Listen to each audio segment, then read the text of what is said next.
What's good, ladies and gentlemen? Omni-sensei here, with part 6 of What If Naruto Was Trained by Uchiha Itachi during the Timeskip. If you are enjoying this series, please for me like this video, subscribe to the channel, and share it with your friends. With that guys, Omni-sensei signing in.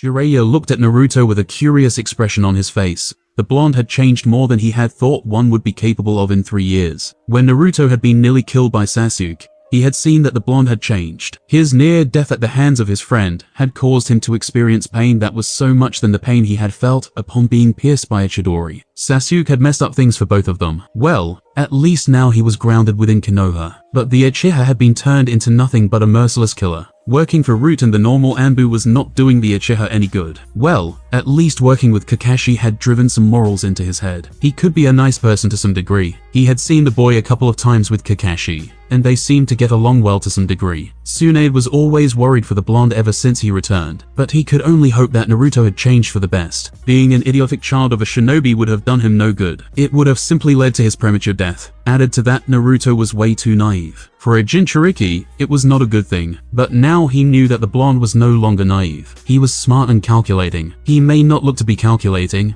but he had seen it. When he looks at some interesting people, the blonde always measures them up. There was also that thing with the rakeage. He could understand befriending Yujito as she was a fellow Jinchuriki. The two of them could share much about their different lives and what they had to encounter after being made human sacrifices. But the fact that since Naruto returned has never seemed to be interesting in making friends made him think otherwise. But he could understand that. Yujito was also a woman, a desirable woman for that matter. He shook his head, clearing his thoughts. It was not good to indulge in those kinds of thoughts. This could only bring him trouble and without peace of mind. There was no problem, especially when he knew that Naruto was not the one to be plotting evil. He was far better than that. Despite the obvious change in attitude, Naruto was still Naruto. He may have gotten rid of his naivety and stupidity, but he was still his godson and Minato's son. He did not believe that someone with those relations could be evil. He smiled at those train of thoughts. He was happy that at least he was here to stand with the blonde at this time. He still had many years as an active shinobi ahead of him, so no matter what, he would always make sure he was behind Naruto, watching his every move. It was far better than anything. Naruto looked at the Sannin. He saw the smile the man had, but he did wonder what got the man smiling. He looked away. If Konoha and Kumogaku were to clash, which would take victory? He asked curiously. Jiraiya was surprised at the question, but responded nonetheless. It would be hard to tell. Kumo has two Jinchuriki who can control their Biju's power, while you can't. They also boast the fastest man in the shinobi world. They have a host of shinobi more than any other shinobi village. But quantity does not always mean quality. This is where Konoha excels. Our shinobi are trained far better than Kumo's. Well, Kakashi's generation anyway. Your generation is quite relaxed. Konoha still has us two Sannins, and our Toad summons the Sannin gave his response. Kumo would still have the advantage with Killer Bee and Yujito, Naruto said. If those two transform into their Bijuus, they would certainly lay waste to an army. That is if unless we who are adept to seal away their Biju's power. Kumo has no renowned seal master to boast about. Jiraiya nodded. If you could not fight a Jinchuriki, you could always seal away their power. One just had to be good with seals and have the power to get close enough to activate the seal. But we still have the Hiraishin. We need only to have you in the front lines and have you flood the enemy lines with your special kunes. Then we would also have an advantage without even putting our shinobi in the line. He paused for a moment. It would only take me to battle with rakeage. The man may be fast, but I'm a sage. He sounded proud of that fact. There were no other sages he could speak of, so it would be a hard battle that would cost multiple lives, Naruto stated. It was best to make sure that nothing happened between the two villages that would provoke a war. You are proud of your sage power, he stated, eyeing the Sannin. Jiraiya smiled. It was not easy to gain it. It actually took me some time to learn it and be able to use it. Being able to use Senjutsu puts you above anyone else. Perhaps one day you will see me using it. Then you will see the power of Sage Mode. Last time I heard from the Toads, you did not perfect it and actually need the Toads to activate it, Naruto said. He just wanted to see how Jiraiya would react to that. The expression may be amusing to him. He was not anything sadistic, though. He had been told of how long it took Jiraiya to learn Senjutsu, but even after that time, he was never able to master it. Despite being unable to master it, He had been told that the Sannin was very powerful when in Sage mode, and that he had never lost a battle in that state. Jiraiya eyed Naruto. The blonde had talked with the toads about Senjutsu. There was a possibility that he had been trained, but Naruto was too young for it. He doubted the toads would have trained him even with his maturity. Even if they had decided to train him, he would have been told about it. He was the contract holder with the toads. They would never do it without telling him. I could have perfected it, he defended his failure. I just did not have enough time to continue with the training, and after some time, I never bothered to perfect it. It is not an impossible task for me. I could do it if I want. So you say, Naruto responded with a nonchalant wave of his hand. Are you saying that I can't master Senjutsu even if I wanted? Naruto shook his head. You are one of the legendary Saiyans and boast powers comparable to Kage's. You are capable of fighting 2S rank criminals in your own with your Sage mode. Something easy as absorbing natural energy could never be a task for such a man. The tone was so calm and reserved. One could never be persuaded to think that the comment was sarcastic. But the truth was that Naruto was mocking him. He was not joking about the fact that Jiraiya was a powerful shinobi in Sage mode. No, he knew the power of Senjutsu, and for that Jiraiya would always have his respect. By those kinds of words, I could say that you have trained in Senjutsu and actually found it easy. I do find it hard to believe, though. He shook his head. The toads would have told me if they decided to train you in something as important and powerful as Senjutsu. They certainly would have, Naruto responded. That is unless they had been told not to. Jiraiya was forgetting that they had refused to even tell him where he had been after he had left the man to train somewhere where he eventually met with Itachi. How long do we have till we reach the Wave Country? They were currently heading to Wave Country to board a ship to Kurigaka. Jiraiya had decided to take the long way around, since he was in no hurry to return to Konoha. With the Akatsuki gone, there was nothing much interesting to do other than keep track of the information going around the elemental nations. But it was sometimes better to enjoy the peace,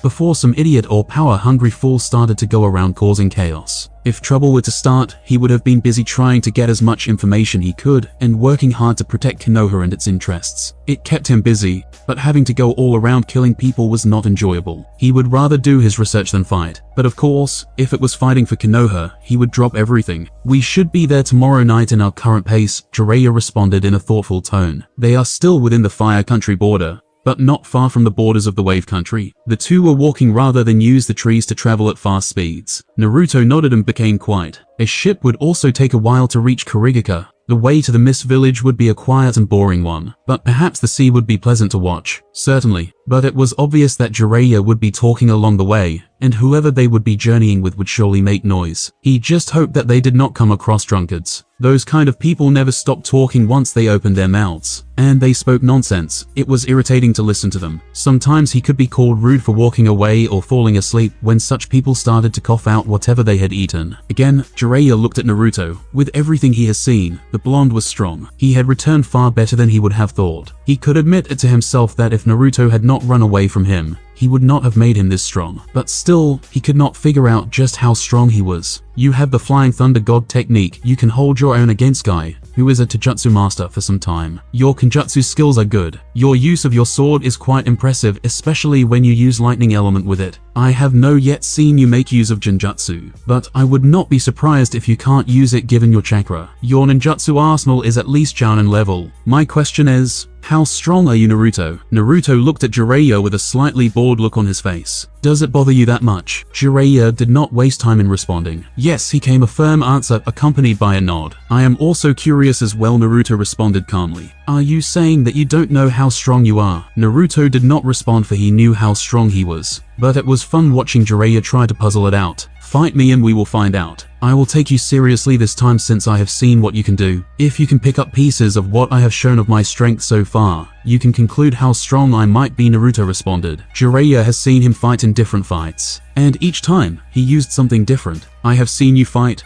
but I am curious as to what more of your strength you are hiding. You believe I am still hiding something after all I have made you witness? Naruto questioned with a raised brow. Jiraiya nodded in response. If I am still hiding something, you will find out eventually. If not, then you would have wasted valuable time trying to find things that do not exist. Jiraiya shrugged. Well, as long as we are still together, I will find out something eventually. Naruto released a sigh. The man was quite persistent. What has your former friend been up to over the past years? You mean Orochimaru? Naruto nodded. I don't know, he has been oddly quiet. As always, he covers his tracks well. Ever since his failed attempt to get Sasuke, He has never tried anything. He looked at the blonde beside him to see how he would react upon his mention of Sasuke's name. To his surprise, nothing. Naruto gave no outward reaction. His expression remained slightly bored. Naruto did not even waste his thoughts on Sasuke. So the snake is probably hiding in its nest plotting something, he stated, ignoring the look the Sannin had given him. Jiraiya sighed, seeing he got nothing from the blonde. Probably he agreed with Naruto. The snake was probably plotting something. He was good at such things when he gave himself time. Last time he plotted, he joined Akatsuki before he formed his own village. The village was formed for his experiments. He also plotted the invasion to Konoha 3 years ago. Naruto paused for a moment. I wonder what he is planning next. Jiraiya became thoughtful. The new Naruto had his moments, and was actually more attentive to the happening around him. That was a good thing. Nothing good, definitely. The snake would never plot anything good. He was always on the path of destruction. He was always venturing to achieve his own selfish goals. What of Danzu? Jiraiya looked at Naruto curiously. From the tone he used, it seemed like he knew something. It was as if he knew the true workings of the Root Commander. How could the blonde know of it? To any Jounin who has no Anbu connections, Danzu was just an old man who commands Root Anbu. That makes me wonder what you know of him, he said in thought. He also has been quiet. I don't know if he is planning anything. With Haim in charge, his movements are limited, since she does not allow him to do as he pleases like Sensei. That is good. At least there is some level of control in the village, Naruto said before becoming silent. Jiraiya narrowed his eyes at him as it seemed like he was insinuating something. But what? He did not voice out his thoughts. He merely walked in silence as they continued on their path to the Wave Country. The Wave Country, this does bring back some memories, Naruto stated, looking straight at the Great Naruto Bridge with a fond smile on his face. They had finally reached the Wave Country in their slow place. It was certain that they would not automatically get on board a ship towards the Mist Village. A ship had its own time for hitting the sea and traveling towards its destined location, so they would have to book their way on the ship and wait for the day it finally boards. But given that Kurigaka was out of its civil war and the wave was no longer being ruled by Gato, the shipping business was very much active. This meant that they would only be delayed by a day or two, but even if they were lucky, they would still get a ship before nightfall. Jiraiya would not want that though. He would want to stay for the night and leave the following day. The rest of the day would be probably spent on drinking and spending money of physical pleasure and his peeping activities. The man was shameless in all that he was. He did not hide his perverted nature. He was in fact proud of it, and proclaimed it whenever he felt like it. Well, at least he was no longer that brat who the Sannin would rob money to pay for useless things. Jiraiya used his own money to pay for their hotels and some meals. But he usually paid for the meals he ate, since whenever they found a hotel, the Sannin would disappear of the hot springs to peep on naked women. He would spend the night out lying somewhere drunk. Well, at least there's some people he knew in this country. It would not be a complete boredom. He had been here before. The bridge of this country was named after him. He was the hero of the Wave Country. It was amusing that his weak and pathetic young self was able to become a hero of this village even when he was that stupid. Had it not been for the Kyuubi, he would probably have been killed. No, Haku would not have done it. The boy hated killing. He would have simply put him in a death state like he did with him. Jiraiya looked at Naruto's smile and smiled too. Ah, you can still smile like that, he stated, slightly happy. It was not like Naruto never smiled. It was just that it was never done in front of him, and on the rare occasions he had caught the blonde smiling, the smile would simply disappear as soon as he spoke. He was surprised, though, this time Naruto's smile did not vanish. It stayed on its place. He felt kind of disappointed because he had thought it would and it did not. This place was the place I completed my first A-rank mission as a genin, Naruto stated in a calm tone. I am sure even a Sannin would smile upon remembering his first A-rank mission. Naruto responded in a quiet tone that gave away nothing of his thoughts. My first A-rank mission was done long ago, Jiraiya said, looking thoughtful. During that time, he, Tsunade and Orochimaru were still teammates. They worked together during those days. The latter Sannin was always weird, but he was his teammate and friend. Those were the good days where he would always try to imitate Orochimaru, because the man was a genius, and he was stupid. Funny, he and Naruto were alike that in some ways. That much is obvious given your age. It felt like Naruto was taking a swipe at his age. But again, Jiraiya ignored it. The blonde did not even seem to be interested in seeing how he would react. But the Sannin guessed that he knew that the words played within his head. Well, at least my first A-rank mission was as not bad as yours, the Sannin stated. Even though they were still young when they did their A-rank mission, theirs was far better than Naruto's. You were probably more prepared and trained. I would not imagine that the Sandaime during those days would have neglected teaching you. And given the fact that you and Orochimaru still call him sensei,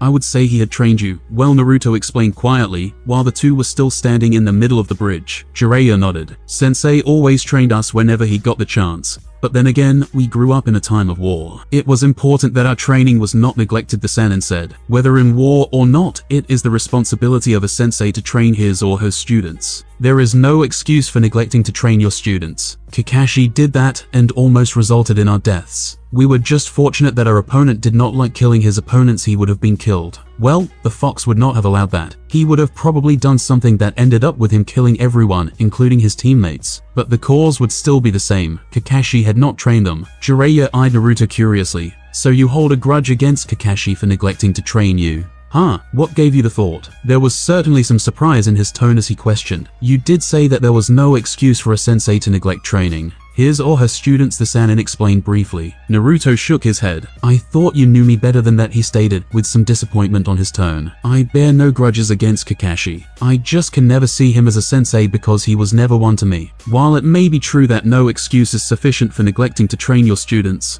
I cannot hold a grudge to Kakashi, because he gave one an excuse. Jiraiya nodded and looked up at the heavens. Well, the man did mess up. He is not the only one, Naruto stated, causing Jiraiya to wince at those words. He had messed up more than Kakashi did. But it is better when you realize your faults. Jiraiya nodded silently. You should make our traveling arrangements. I will see you tomorrow morning, Naruto stated and disappeared with the wind before Jiraiya could respond. The Sannin sighed and walked calmly towards the marketplace of the Wave Country. Sometime later, Uchiha hideout. Naruto appeared within the hideout after he had left the Wave Country. He had disappeared from the country after visiting the gravesite of Zabuza and Haku. The two shinobi had some impact in his life. There were memories that he would never dream of losing. The memories of the two opponents he faced during his C-rank turned A-rank mission were one of them. Such memories help in so many ways with the things that life throws at you. But of course, there are memories that one would wish he never had. But that was just wishful thinking. The past cannot be changed. It cannot be rewritten. But one can change his or her destiny.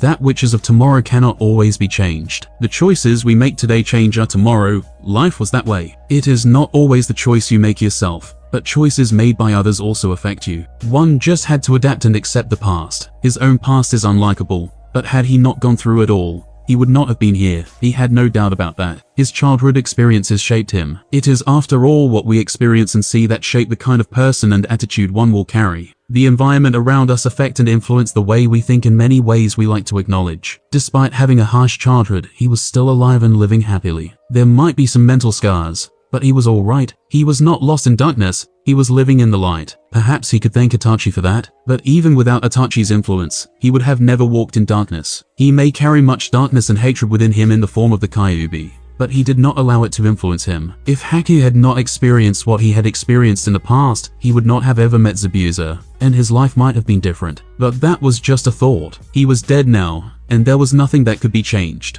What could be done was learning from his life and taking the lesson seriously. Haku had gone through an unlikable childhood as him, but their choices were different. Well, not so different. Haku chose to be loyal to Zabuza as he had saved him and given him a reason to live. He chose to remain at Konoha and protect that which tormented and despised him. He knew his home, the sacrifices that had been made. He could not let the sacrifices go to waste. Only when you have someone precious can you become stronger, Haku had said to him. The ideal was true. When you have someone precious to you, can you become strong to protect that which is precious to you. One will always strive hard to achieve power, so that he or she can be strong enough to protect those precious to you. But there was a problem with that ideal. When you had no power to protect that which was precious to you, you end up giving your life to protect your loved ones. Sacrifice. Haku had done the same to protect Zabuza. Because he did not have the power to stop Kakashi from killing him, he used his own body as shield. He protected Zabuza at the cost of his life. Even when dying, he had no regrets. He died smiling because he knew he had protected his master. But that sacrifice was in vain, as He-Man ended up dying also a few minutes later. One could argue that if the former member of the 7 Great Swordsmen had used Haku's death to escape, Kakashi was caught off guard by it,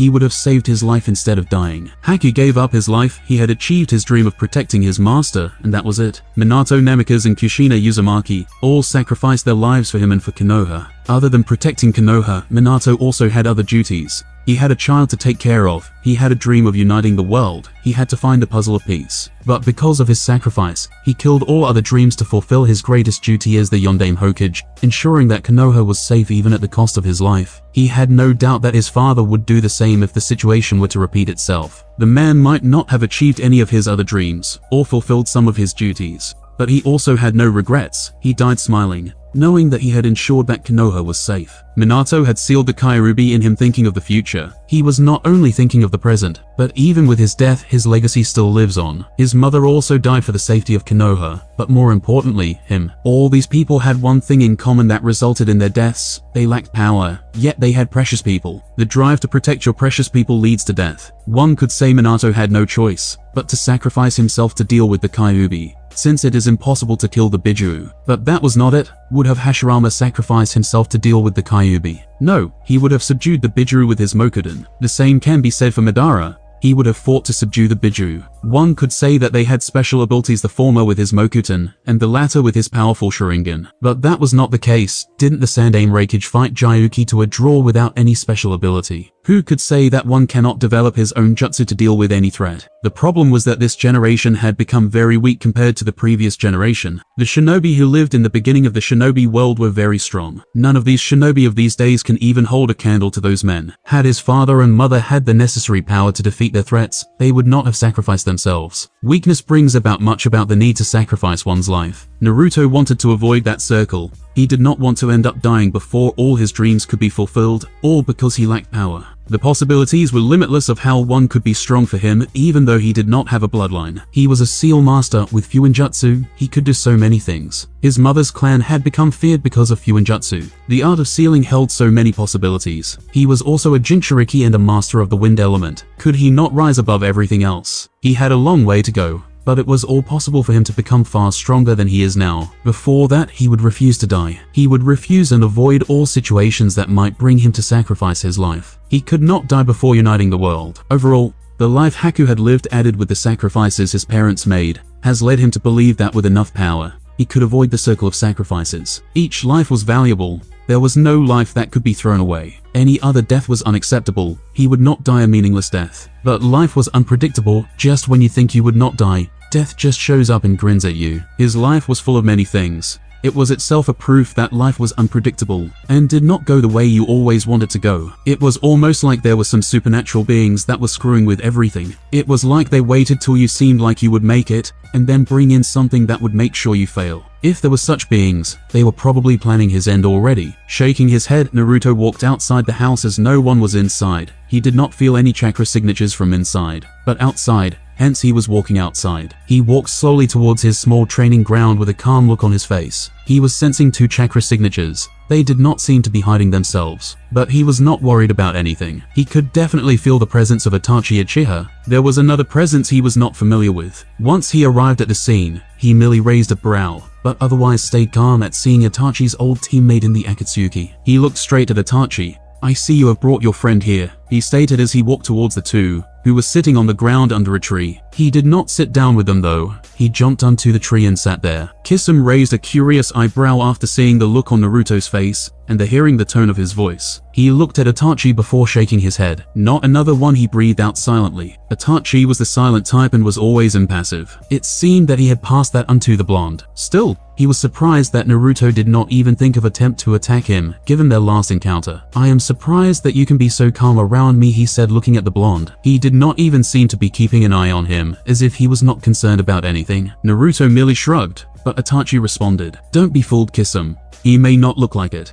But he, the shark man, cut off the Uchiha while he was still talking. He did not want to be at the receiving end of one of Itachi's lectures. He was in no mood for them. "His senses are sharp, and he is watching me, even though he does not look like it," the former Akatsuki man stated, finishing what Itachi might have been trying to say. He may not have put it accurately, but he was sure it was somewhere along those lines. "I did not think you were still contact with your former comrade," Naruto stated. His tone did not seem to be suggesting something. He was merely stating his thoughts. "I never lost contact with him," Itachi responded flatly, not even bothering to look up at the blonde. Naruto seemed to release a sigh. "Well, I guess I should have known that. You have been with him as your partner even since he joined the Akatsuki. Despite your attitude, I am positive you two must have developed some sort of friendship." It was all said in an emotionless tone, mimicking Itachi. It was like the blonde did not even care about what he was saying, as if it meant nothing to him. He was not questioning it either. Before Itachi could respond, Kisame spoke. "Itachi, you have turned him to another you," the blue man stated while smiling. There was no one who could deny that. Naruto was like Itachi when they were together. Their way of speaking and their expressions were not every different. but I must say I am impressed. I never thought that loud Gaki who thought he could take me on a few years ago could turn out this way, the man stated while grinning. Naruto looked at Kisame at the bottom of his eyes. He said nothing though. The last time he had encountered Kisame was when he was looking for Tsunade with Jiraiya. During that time,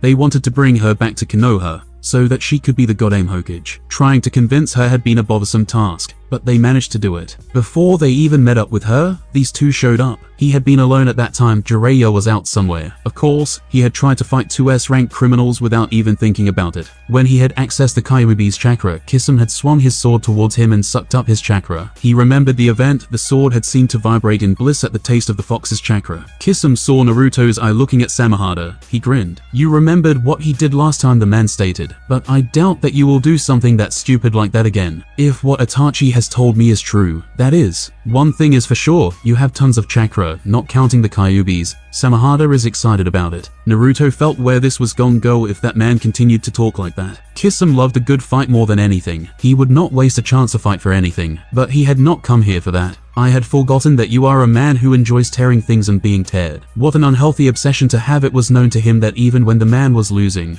he still enjoyed a fight. He did not care if his life was at risk or not, as long as he enjoyed himself. Naruto then looked down at the Uchiha below him. Well then, Itachi understood what Naruto was saying. Kisame here is going to give you a hand, but like me, he will do it in the shadows. He knows what you want to achieve, but accepts it as long as he gets a chance to have some good fights. That was the entire truth. Kisame had no love of peace, he only wanted to battle. Naruto was silent for a moment as he thought of things. If Itachi had talked to him, it means that he trusts him. He could live with that. He had no doubt that Kisame's strength could be needed, just as Itachi's power was valuable. He could use all the power he could get his hands on, but he was not just about to work with evil people just because they had power. Kisame was Itachi's partner. He knew him better than he did. All he knew about the missing nin was from the village hidden in mist. I see, he said. He only wants a challenge, given that Akatsuki is no longer there to put him in situations where he can get good fights. Another choice would be to just walk around causing trouble to attract strong opponents,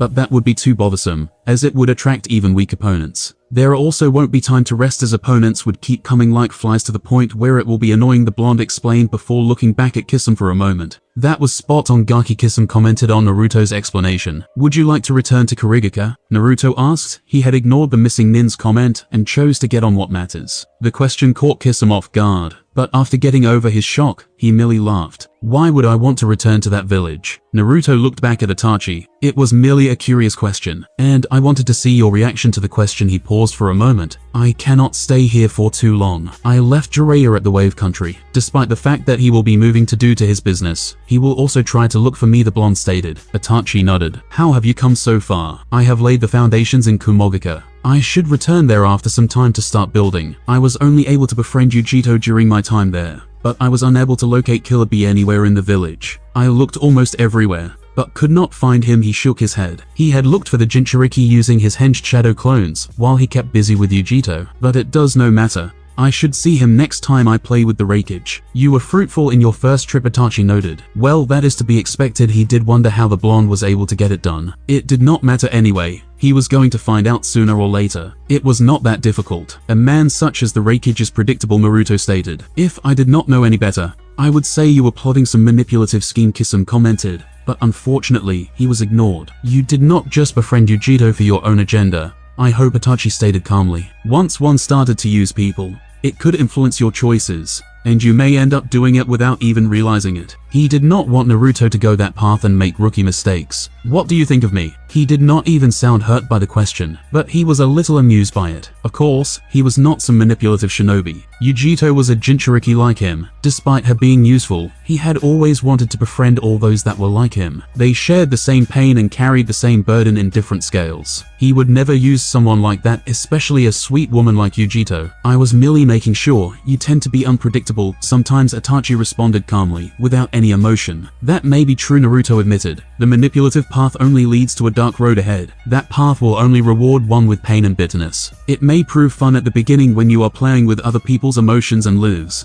but there will be day. Itachi nodded. When will you return? so that we may visit Konan. I have to visit Kurigaka first. I don't know how long I might take there. Jiraiya has often told me that the Mizukage is a desirable woman, so we spend some time there. He also had his own foundations to lay in the village. But after everything, I will leave Jiraiya alone when we decide to return to Konoha. He did not say anything more. He disappeared in a yellow flash. You have raised an impressive kid, Itachi. He may surpass you one day, Kisame commented. He was always like that, Itachi stated. I just helped bring up the real him that he was suppressing with his need for attention. He maybe have already surpassed me. We have never fought in an all-out battle. He had never used his Susanoo while fighting the blonde. At the same time, Naruto has never used his Sage Mode. He knew the capabilities of his Susanoo, but he also knew the destructive power of Sage Mode. Naruto was also faster than him in pure speed. What more could he do when going all out? Aren't you exaggerating a bit, Itachi? I mean, he is just a brat. Itachi shook his head. You will see with your own eyes soon enough, the Uchiha stated, looking at his friend. Atogaka kukyu kukyu kukyu kukyu kukyu kukyu kukyu kukyu kukyu kukyu kukyu. It was all that could be heard throughout one of the hideouts in Atogaka. The laughter was so evil, filled with such malice that everyone who heard it started to fear for their lives. The laughter sent shivers down everyone's spine. Orochimaru was laughing in a very evil way that did not comfort anyone. But even if you did run, the sound of the voice would surely hunt you wherever you ran to. There was also a great possibility that the man himself would hunt you down to kill you. The Snake Sanin could do that. There was probably nothing that could hide from him. It was not that the walls of the hideout had never been tormented with such malicious laughter before. They had, but this laughter was reaching new bounds. Orochimaru had never laughed so hard. The laughter unnerved even Kabuto, who had seen his master do all sorts of things. He took a single step back, unconsciously, when the Snake Sanin started creeping the atmosphere with the laughter. If it was possible, the air they were breathing would have run away too because of the laughter. He knew that his master was capable of many things. Orochimaru's power alone was not why he was loyal to him, but the man was also evil to the core. He was far more used to scenes like these more than anyone else.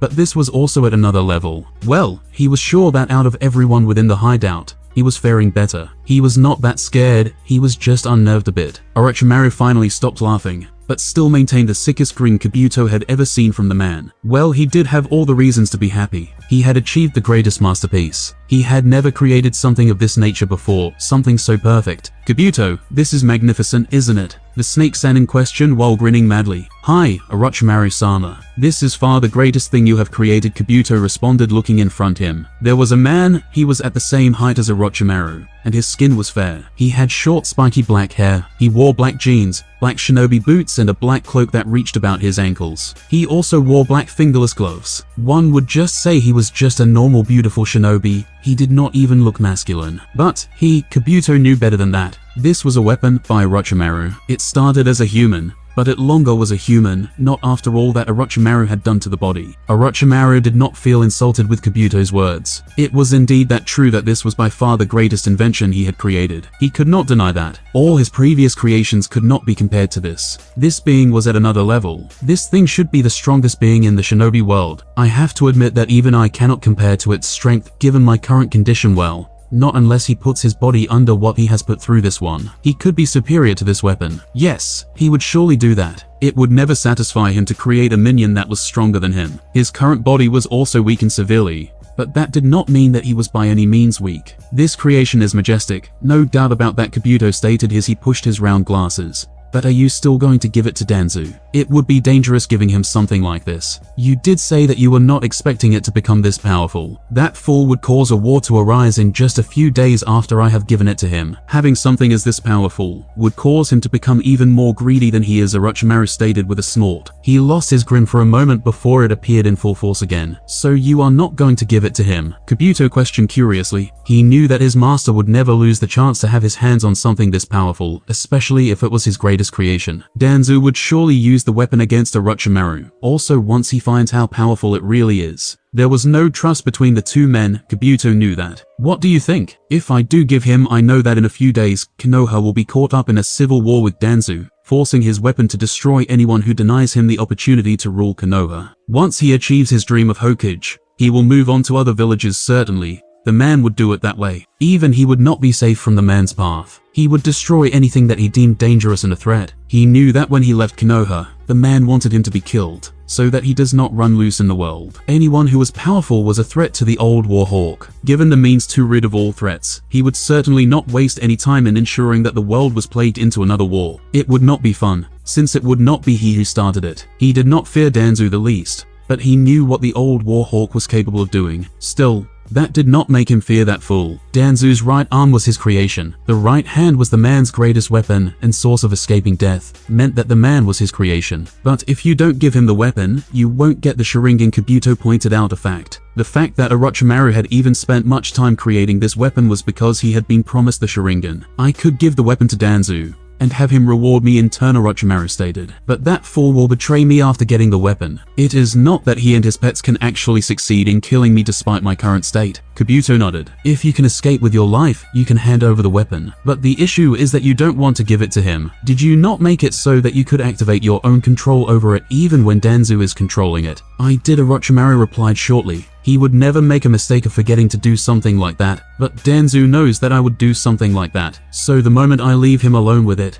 he will try to find my ways of controlling his weapon. And he would probably succeed. The man was crafty and had many ways of making things go his way. He had worked with him for a long time during his time at Konoha. But that did not mean that he could outsmart him. He just knew the risks when dealing with Danzu. Kabuto was thoughtful for a moment. You could use the weapon to force Danzu to give you the Sharingan, he stated with a grin of his own. The weapon was powerful enough to deal with Danzu's Zanbu. He could also land a hand in the confrontation. There was also a clone of the weapon that Orochimaru had created. It was mindless though. Danzu would ensure that he dies with the Sharingan. If I do something like that, Orochimaru said, frowning slightly. The man was suicidal. He had no doubt that he would have set up things to ensure that everything else went along with him if he died. It was the same with his left eye. It would prove useless if Danzu died along with his prized need. He needed the Sharingan no matter what. He would not stop until he finally got his hands on it. That would be problematic, Kabuto noted. But knowing his master, he must have had something planned out. What do you have planned, Orochimaru-sama? Orochimaru grinned widely. I will get my hands on the Sharingan, and then I will give Danzu the weapon. I will have no use of it after I get the Sharingan. I can allow Danzu to play all he wants with the weapon,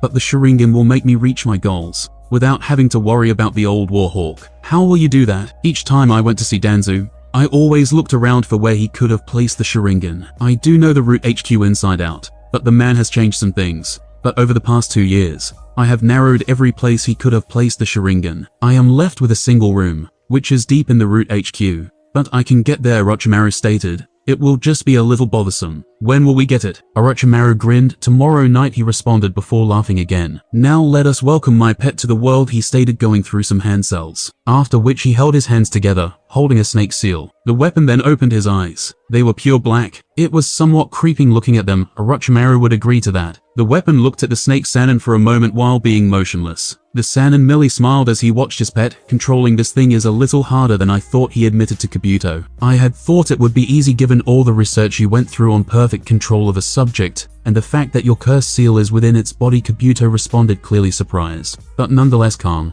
Just as his master was. I had thought so too. But the thing has a mind of its own, and it is not driven by instinct, and its chakra is denser than mine. It makes controlling it a bit hard, but not impossible, the Snake Sannin stated. It would be unacceptable if he could not control his own creation. This was also something he could not use fear or manipulation to be loyal to him. Controlling it this way was the only way. Kabuto looked at his master. He really seemed to be struggling, but that could be faulted on his current state. He should not be doing something like this, but rather, he should be in bed sleeping. The weapon then released some explosives chakra that weighed down even Orochimaru. The pressure of the chakra caused the ground to shatter where he was standing, and also caused multiple cracks around the walls. It did not look to be bothered by it, nor did it seem to have released much chakra. This worried Orochimaru because he had not instructed it to do it. His control over the weapon was slipping away little by little. He could not have that. He increased his own chakra to gain more control over the weapon. Doing that caused negative effects on his body. Kabuto was quick to notice it, as he very perceptive to his master, Orochimaru-sama.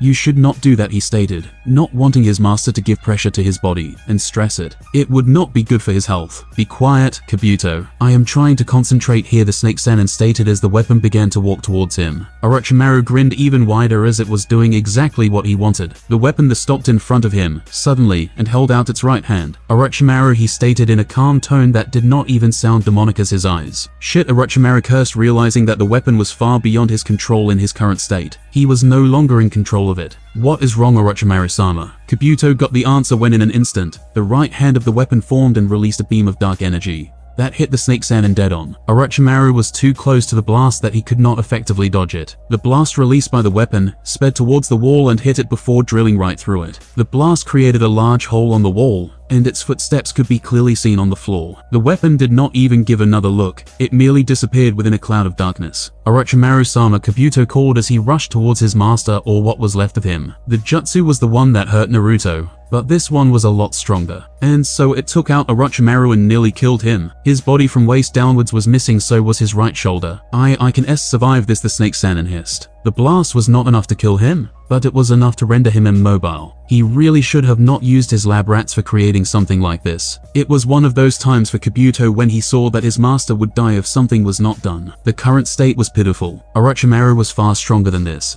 but a single blast, and he was reduced to this. It was these times that he thought of just finishing him for his own good. He could not bear to watch his master suffering like this. Many could be in this kind of condition, but his master should not. It was unacceptable to see a strong man like Orochimaru reduced to this. What are you thinking, Kabuto? Orochimaru questioned, seeing the look on Kabuto's face. The subordinate of his then became expressionless before moving his hands towards his face. What are you doing, Kabu? The ship they had boarded was steadily making way towards Kurigaka. It would take some time to get there, but within the next day, they would have reached the village hidden in mist. It really had been some time since he visited the village. He had only gone there once when he heard that the civil war had ended, but now he was returning to the village again. This time he would stay for a few days. Last time he never got the chance to enjoy his time, since officially he was not there. He had been there while hiding his presence, but he had taken a good look at the Mizukid. She was beautiful, a desirable woman. He could not mind staring at her majestic beauty for some time. Well, no one came close to his princess though. His princess was by far the most beautiful woman in the world. But anyway, it would really be more pleasant if he could also get his hands on her, like doing what he pleased with her. Doing something like that would surely give him some great material for his next installment. He would have most liked to do one based on Naruto,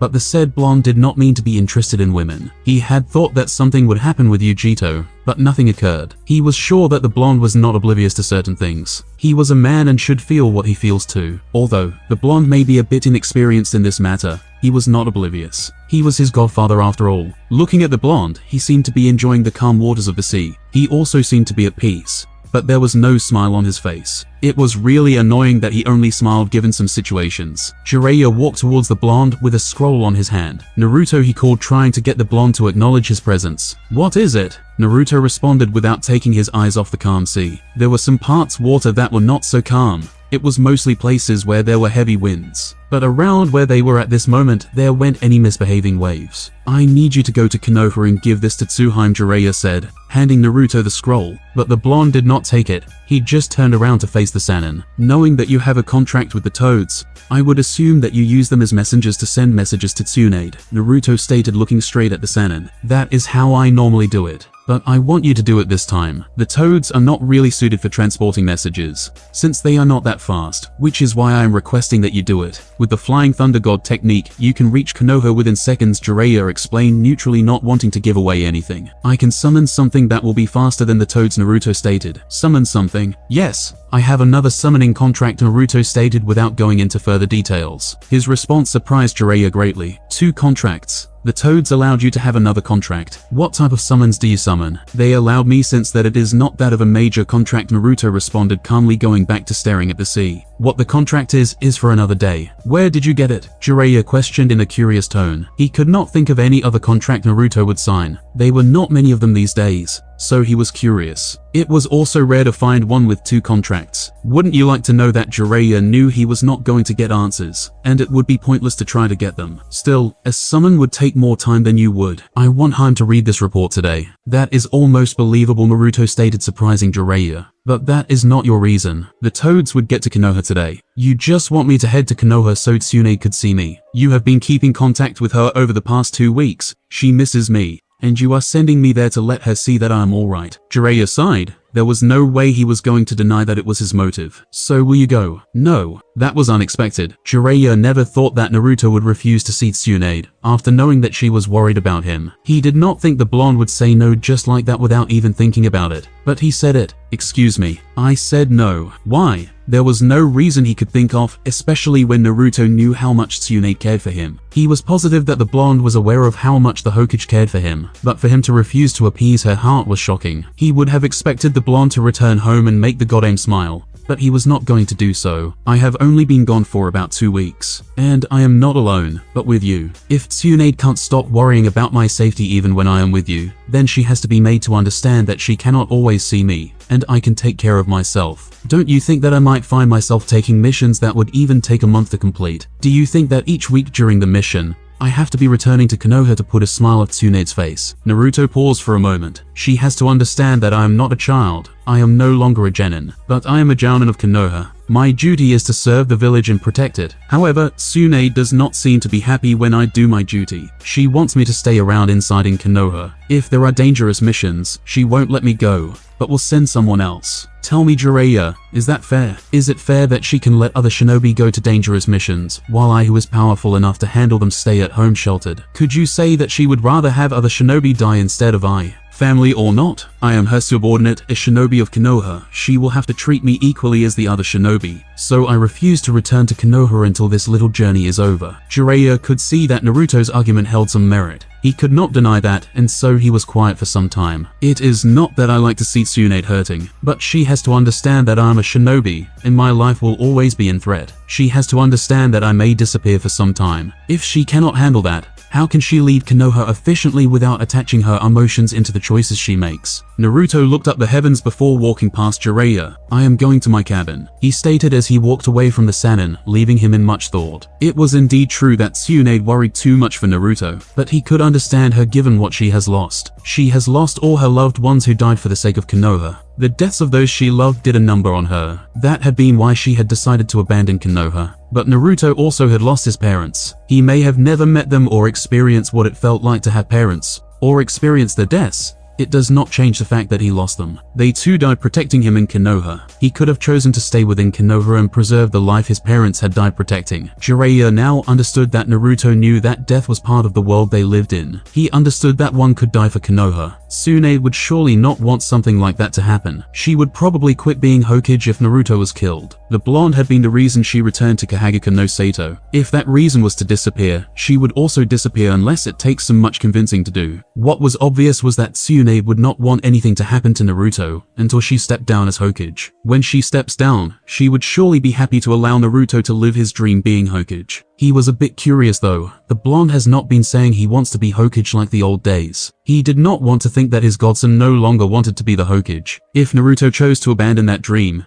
who would be Hokage after Tsunade? Still, after everything he has seen, he could clearly say that Naruto does not need much protection. The blonde was capable of taking care of himself. He was also not arrogant to get into a situation where he could not win. Naruto also has the Flying Thunder God technique. He could escape if the situation was not favorable. He had no doubt that the blonde could take care of himself, but still everyone was human. There is always someone who is stronger than you. He did not think that he could defeat anyone, but such a thing was not what he expected or hoped for. He was always hoping to win for his survival and the safety of Konoha. Atogako Orochimaru's vision was a little blurry as he woke up. He shook his head trying to shake off the blurry vision. He had actually thought that Kabuto was going to kill him, but that was not to be. He rose up from his bed and realized that he was in his room. His head actually felt light, and he felt good. The doors to his room opened, and Kabuto walked inside holding a tray. "You are awake," Kabuto stated, not sounding surprised. He placed the tray on a table and took out 2 tablets and a glass of water. He then walked over to Orochimaru. "Drink this," he said, handing over what he held to the snake Sannin. Orochimaru downed the tablets bitterly and looked at Kabuto.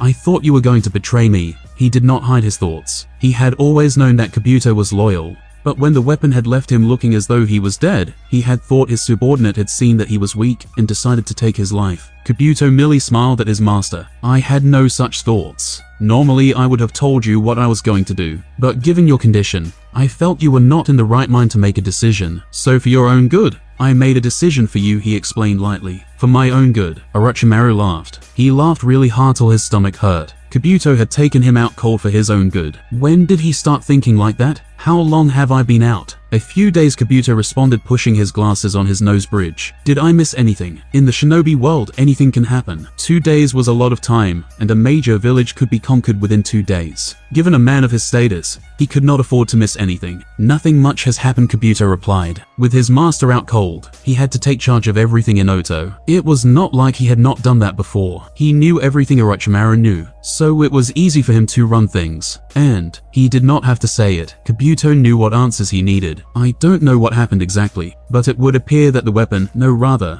that man is a lot stronger than we had thought. He fought off your control and took over. He probably cannot be controlled like you had planned, but I do believe that with the data I gathered, we may have created a monster that will only seek destruction. Even saying those words, Kabuto did not seem concerned at all. He did not care for what happened to the world. As long as he could do experiments and explore the world, he was fine. We may have, Orochimaru admitted, then grinned. But it makes things interesting, does it not? Kabuto nodded. The world would have been boring without another villain. With the Akatsuki gone, villagers would have spent much of their power trying to get rid of us. It would be difficult to move around with them searching for you everywhere, Orochimaru. Then paused for a moment. What did you do to my body? It feels light and powerful, the Snake Sannin said, stretching out his hands. Kabuto smiled proudly. I made use of that clone and some data we have been gathering. Your body has now been made strong, and you will no longer need to change hosts. This is the results of another experiment I have been running ever since we failed to get Sasuke-kun. But our work with the weapon gave me a breakthrough. Can I still change hosts? Yes. But this body you have now is almost indestructible, Kabuto said, earning a wide grin from Orochimaru. While you were recovering,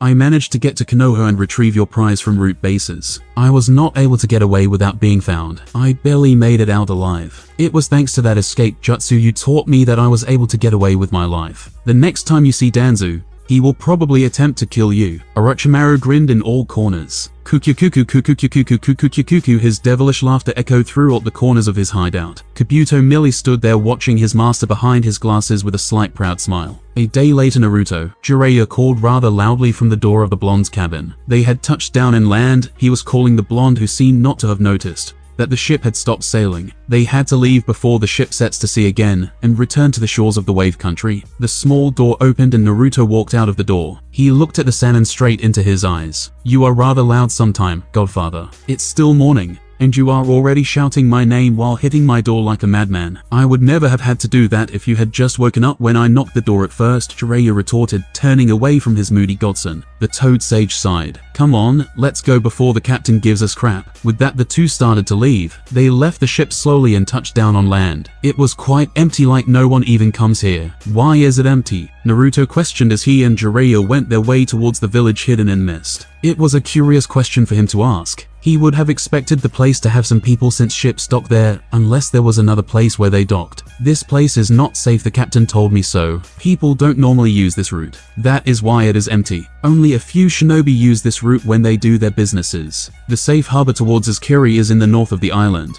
but we had to use this way to enter undetected, Jiraiya replied. Naruto was stealthy enough to move with him when they do enter the village. He did not believe that his godson would get him caught, but it was obvious that once in the village, they would be spotted. Why are we sneaking in? Naruto questioned with a raised brow. He did not get why they had to sneak in. If the man was going to be caught in the village's hot springs peeping on women, he also knew that they would not be denied entry if they used the gate unless Jiraiya had another motive. A force of habit, the Sannin responded with a shrug. You have another purpose for this, Naruto said, looking the mist that was ahead. The place was a good one for ambush, but he was not very much worried about that. This will force the Mizukage into seeing you quickly once her Anbu discovers you. Given that the cage of this village is a she, it is likely that you have done something that forced her into taking some measures against you. Now that you say it, there was an incident when I came here. Let us just say, she was not very much happy with me. She almost killed me had I not run away, Jiraiya replied, grinning sheepishly. All this time, he did not look into Naruto. He was busy looking ahead of the road. Naruto shook his head at Jiraiya's response. There was no limit to this man's perverseness. They walked for a few minutes within the mist, but neither were worried about anything. But that did not mean that they were not in alert. No, it was anything but that. They were keeping check of their surroundings. It would be foolish to think that you are powerful enough to handle anything. That belief only led to arrogance. And arrogance for a shinobi was dangerous, as it has gotten many killed. But even so, only those foolish were willing to attack a Sannin. When people realized that Jiraiya was a Sannin,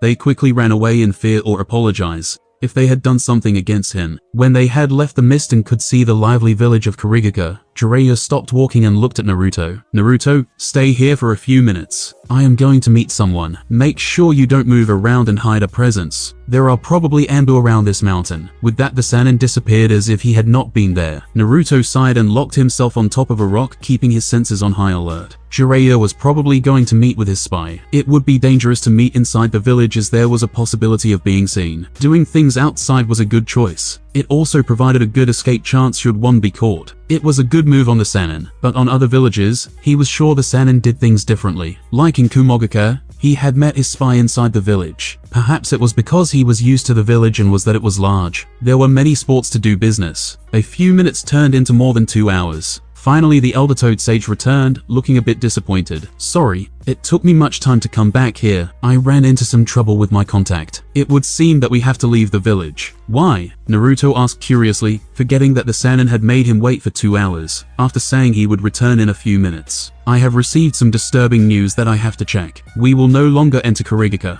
but you can if you want to. You will just be alone without me, the Sannin suggested, looking straight at the blonde in front of him. Naruto seemed to think about it for a few moments. He would someday return to this village, alone. He knew nothing of the Mizukage, but Jiraiya could offer him some intel about her. He would ask about it sometime later after he had dealt with some issues. It would have been better if the Sannin was there, but since he would be alone and was not fully prepared, it was best to come back at a later date. He had planned on asking the Sannin about the woman after they had entered the village. His question would only seem to be a curious one. That was all he needed Jiraiya to think for now. The Sannin would certainly know of his quest for peace, but right now, he had not gathered all the details he needs. I will see Kiri some other time, Naruto finally responded in a calm tone. Jiraiya nodded. Come on, let's go. We will have to take a ship on the other side of the island. I will drop you off in the wave country and make my way to handle my business. You will return to Konoha. Naruto thought of something for a moment. No, you will search for a ship. I can teleport away from here. While we were traveling, I marked a few hidden places. I can just teleport there without much trouble. That is good. This will save us some time and energy. I never really do like the sea anyway, Jiraiya said, smiling. If Naruto could teleport them to the fire country, it would make their journey quick. That said, the blonde could also teleport back to Konoha. It really was good to have a space-time jutsu. You misunderstand me, Godfather, Naruto said calmly. He took out a 3-pronged kunai and handed it to the Sannin. Keep it safe and use it when there is something of utmost importance. He paused for a moment. As I was saying, you misunderstood me. I never said we. I said I would teleport, and you will take a ship. What? Why? I just don't feel like giving you a lift, Naruto responded so casually, like he was not planning of leaving his godfather to fend for himself. It would take some time for the Sannin to reach the wave country. By that time, he would be busy with other things. After that, he would be able to return to Konoha. You can't be serious, Naruto. Naruto merely gave the Sannin a small smile. I will see you in Konoha. With that, he was gone in a flash of yellow, leaving a shocked Jiraiya. He actually left me, Jiraiya mumbled in disbelief. Was this some sort of punishment the blonde was giving him? He could not think of it another way. It had to be. Otherwise, who in their right mind would leave their godfather stranded in an island far away from home? Well, he was not exactly stranded, but that was not the point. Uchiha hideout. Naruto did not teleport to any of the places he had marked while traveling with Jiraiya. He teleported to the hideout so that Itachi could take him to Konan. He would rather come here to get things done with Konan than to waste more doing something that was not useful. He certainly had much in his mind. The things he had been doing over the past weeks were actually catching up to him. The burden of killing was starting to weigh up on him, but he held himself well. Jiraiya had not even noticed that something was eating him from inside. Perhaps if he found some time to relax after meeting with Konan, he would be able to settle his thoughts. Keeping things bottled up was not any good. He had thought he would be an exception. After all his training with Itachi, he had thought he could kill without it weighing up on him as much as it was. He held himself well while killing. He never hesitated, but when he was alone, it all came back to him. Perhaps he was not ready for this. Naruto shook his head, clearing that train of thought. He was prepared for this. There was nothing that could prepare him for experiencing what he has experienced. Perhaps his heart was just too kind and he led others to believe. Perhaps the impassiveness was just a mask to hide himself while he prepares for his plans to take motion. He knew things like these would come, but he had not thought it would be so hard. He was still fresh to this thing, He was not a cold-hearted person who could kill people without regrets. Shaking his head again, Naruto allowed his stoic expression to return after he had allowed it to slip. He walked outside the hideout and went towards the training ground. He sensed that Itachi and his friend were inside, but he needed to calm himself before speaking to either of them. Unfortunately, he was not given that comfort as Itachi made his way towards the training ground, with Kisame right beside him. Naruto did not immediately turn around to face them. Itachi, though, was quick to note the behavior as nod. First of all, the blonde would never come to the hideout, and then move over here without saying a word when he was present. It only led him to believe that there was something wrong with the blonde. Naruto did turn around to face the two, but Itachi confirmed his suspicions. The blonde was troubled. He could clearly see it from his eyes. Hey Gaki, Itachi tells me you are just good as him in a fight. Why don't we give that a test? I have not had a good fight in some times, Kisame stated, showing Naruto a large grin. He wanted to see if Itachi had been right about the blonde. He would never believe it unless they battled together. Perhaps some other time. Naruto responded quietly. His tone sounded indifferent, and his response only made Kisame grin further, like he had not been turned down. Well, if you are not going to concede after I asked nicely, I will just have to force you. Itachi knew that Naruto would not fight Kisame unless he said it was a good idea. If Kisame attacked Naruto and got close to him, the blonde would use his great speed to annoy his friend. But if Naruto had much in his mind, it was better to allow him to fight with Kisame. If he fought, he would release all his emotions, thus clearing his thoughts. But knowing both of them, it would destroy the hideout. He chose against that. And besides, it would not be a good idea to have Naruto relieve himself by destroying some things. Kisame, let it go. I am sure Naruto will fight you some other time, Itachi said in a tone of finality. Naruto,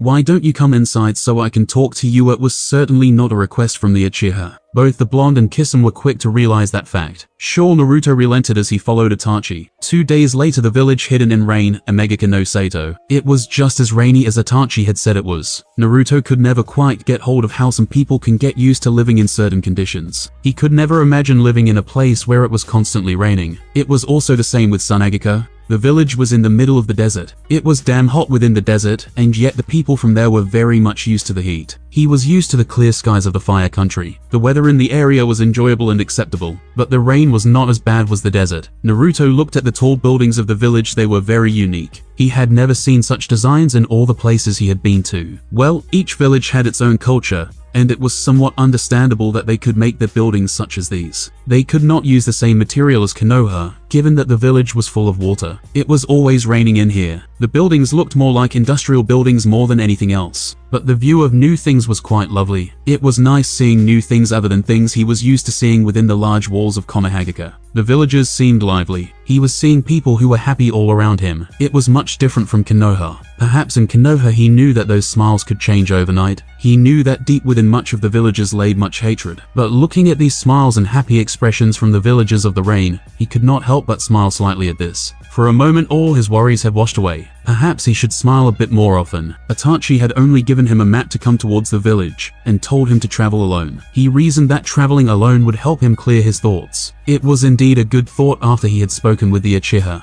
The man had given him a few tips on how to overcome his clouding thoughts, but he still needed to process things on his own. However, while traveling, the gods seemed to love seeing him troubled, as he found himself in need to kill so he could save. It was certainly looking like the gods were putting these evil people in front of him, just to screw with him. He had to see things that did not make him feel good at all. The principle of killing to save was weighing down on him much more. However, entering Amegaka had lightened up things for him. He finally reached the largest tower. Conan, no rather, the angel of Amegaka was waiting for him. Itachi had said so. He had never quite actually seen the woman before. Itachi had nothing to show him about her physical appearance, nor did he bother to brief him on the detail. He did not even tell him much about the woman. He was merely told he would find out more about her once he started talking to her. After entering the tower, he was accompanied to the woman by a shinobi. The way towards her was slow, but he did not mind. When he finally reached her, the shinobi excused himself. Naruto came into the view of the woman. She was standing inside this room, which was like a hall. She was standing beside the window overlooking the village. She did not turn to face him immediately, but he could see that she had seen him using the reflection on the window. Finally, she turned around to face him. Naruto had to admit, she looked quite lovely for someone her age. Namikaze, Naruto, Conan said in a tone devoid of any emotion. This was certainly going to be a lovely meeting, Naruto thought as he walked towards the woman. He stood beside her looking through the window. She did the same. Looking over the village from from up here, he could see that the woman has indeed done a good job in stabilizing the village. She was also oddly quiet. Now I see why Itachi refused to tell me anything about you, the blonde commented quietly, just enough for Conan to hear him. River country. 2 days later, it was the first time that Naruto had traveled into this country. But looking at the map Jiraiya had given him before they even embarked on a journey outside the village of Konoha, he could see that in order to go to the Wind Country, he had to pass through the river country borders. He made sure to avoid any civilization while on the way. It would not take a whole day for him to pass through the river country. It was going to be noon soon, so he would probably get to a motel. Once he got close to the wind borders, it would be dangerous to travel overnight in the desert. It was better that he leave the traveling during day. The winds at the desert were rumored to pick up dangerously during night. For his health, he decided to travel during day. He had been traveling for some time now. Rest was needed. He had spent a night only in aim. He spoke well with Conan, but the woman was currently unavailable, as she was still busy in quest to restore control over Omegaka. But she could be available should he need her help. He had also offered her his help if she needed it. He could help her despite being a Konoha shinobi. Jiraiya and Tsunade just did not have to know about it. It would cause much trouble and headaches if it got out that he was doing some activities for a foreign village without the permission of the Hokage. It would certainly cause much rift between him, Tsunade, and the council. They would certainly be wary of his adventures. He did not want to give Tsunade trouble though. After traveling for about 2 or 3 hours, Naruto came to a complete halt as he sensed chakra being used. Just then there was a rather resounding explosion. He stopped as he tried to sense everything clearly, but given his distance, he could not quite make the picture of what was going on. He looked at the direction on his left before hitting the ground. Moving at his fastest speed, he rushed towards the place. The closer he got, he could feel that the chakra was fading away. It would be bad if it did because he would lose the exact location of where he was sensing the chakra from. But after some moments, he was able to get the location. He made sure to hide his presence well. By the time he got there, the chakra signatures were gone. He could see perfectly well why it had disappeared. The shinobi using the chakra were dead. There were 4 of them. He could not quite make their clothing because they were burned. The explosion he heard must have wounded them, which resulted in the men left standing overpowering them. By their stature, he could see that the men left standing were bandits. They were rather armed for bandits, and looked bodily prepared for battle. There were about 25 of them lying in the ground, dead, and 17 more standing. They did not seem to care for their dead comrades. Such was the shinobi world. The mission was far more important than comrades. Shinobi and bandits were not so much different in that regard. Well, at least not everyone thought much like that. Most of shinobi would never abandon their teammates. They would try to help them,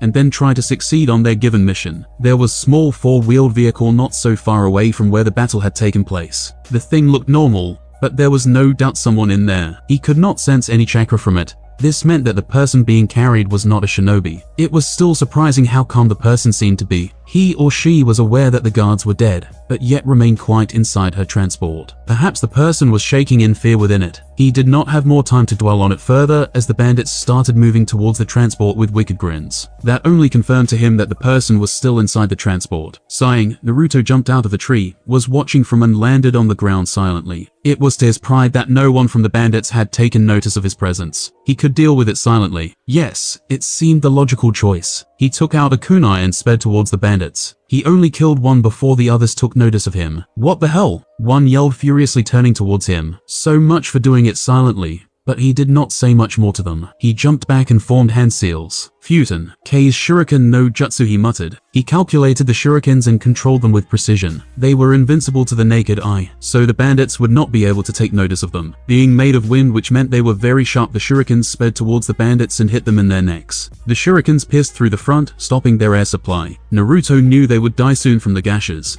but it would do well to his gut if he quickly ended them. Without wasting more time, he took out a kunai before finishing them off. When he was done, he gathered all the bodies in a bundle, before putting them on fire with a kaiten jutsu. That erased everything. He did not burn the bodies of the shinobis. Whoever may have hired them may perhaps want the bodies. Well, if it was some rich fool, he would certainly not care if his guards had been killed. Certainly, he would merely brush them aside and state they were weak. That is why they were dead. If it came to that, Naruto would surely leave the person alone, even if he was offered much money to carry out the guarding job. He had no business with such kind of people. Naruto turned around and walked calmly towards the transport. He looked at it for a moment. He shook his head as if to clear his thoughts before opening. He was not expecting that he found a woman in her early 20s. She had long green hair that framed both sides of her face. To complement to that, she also had this bright green eyes. Her skin was fair. She had a sizable chest, That much he could clearly see. The woman was wearing a light green kimono. It had nothing special on it. Naruto could only guess that she was perhaps a daughter of a rich man or some wealthy noble. The blonde also noticed that she had a nervous smile when he opened the door. Her hands were behind her. She was probably hiding a kunai behind her. But she seemed to replace her nervous smile with a warm one when she spotted his headband, but his hands remained on her back, just in case Naruto decided to skip with the pleasantries. It is not safe for such a beautiful lady to venture out of her home with 4 guards, when vultures are lurking in the shadows, the blonde stated ever so politely. By looking at her, he could see that she did not look like much of a bad person, but then again appearances were deceiving. The young woman continued giving him a warm smile. Thanks for the flattery. But there were not 4 of them. Most of them were killed a day ago when we came across vultures. As you put it, she responded in a kind tone mixed with some emotion. But her hands still remained behind her as she responded. Naruto nodded. The world is indeed dangerous, especially for a woman, he said quietly. But the woman heard him clearly. It indeed is. I did not quite believe it when I was told, the woman said, her smile disappearing. But now she did. Her smile appeared again. But I guess it is alright since there are gentlemen such as yourself to save us when these vultures appear. Perhaps I stayed here silently when my guards were being killed, because I believed a Prince Charming would save me. Her smile became slightly sly as she spoke. Prince Charming, Naruto said in a thoughtful tone before shrugging. Well, he did appear now. You should be careful next time. He might not appear again to save you, the blonde responded. So not like him to respond like that. He would have told her such things did not exist. But considering what had happened, it was better for her that he played that way. Well, if he does give me his numbers,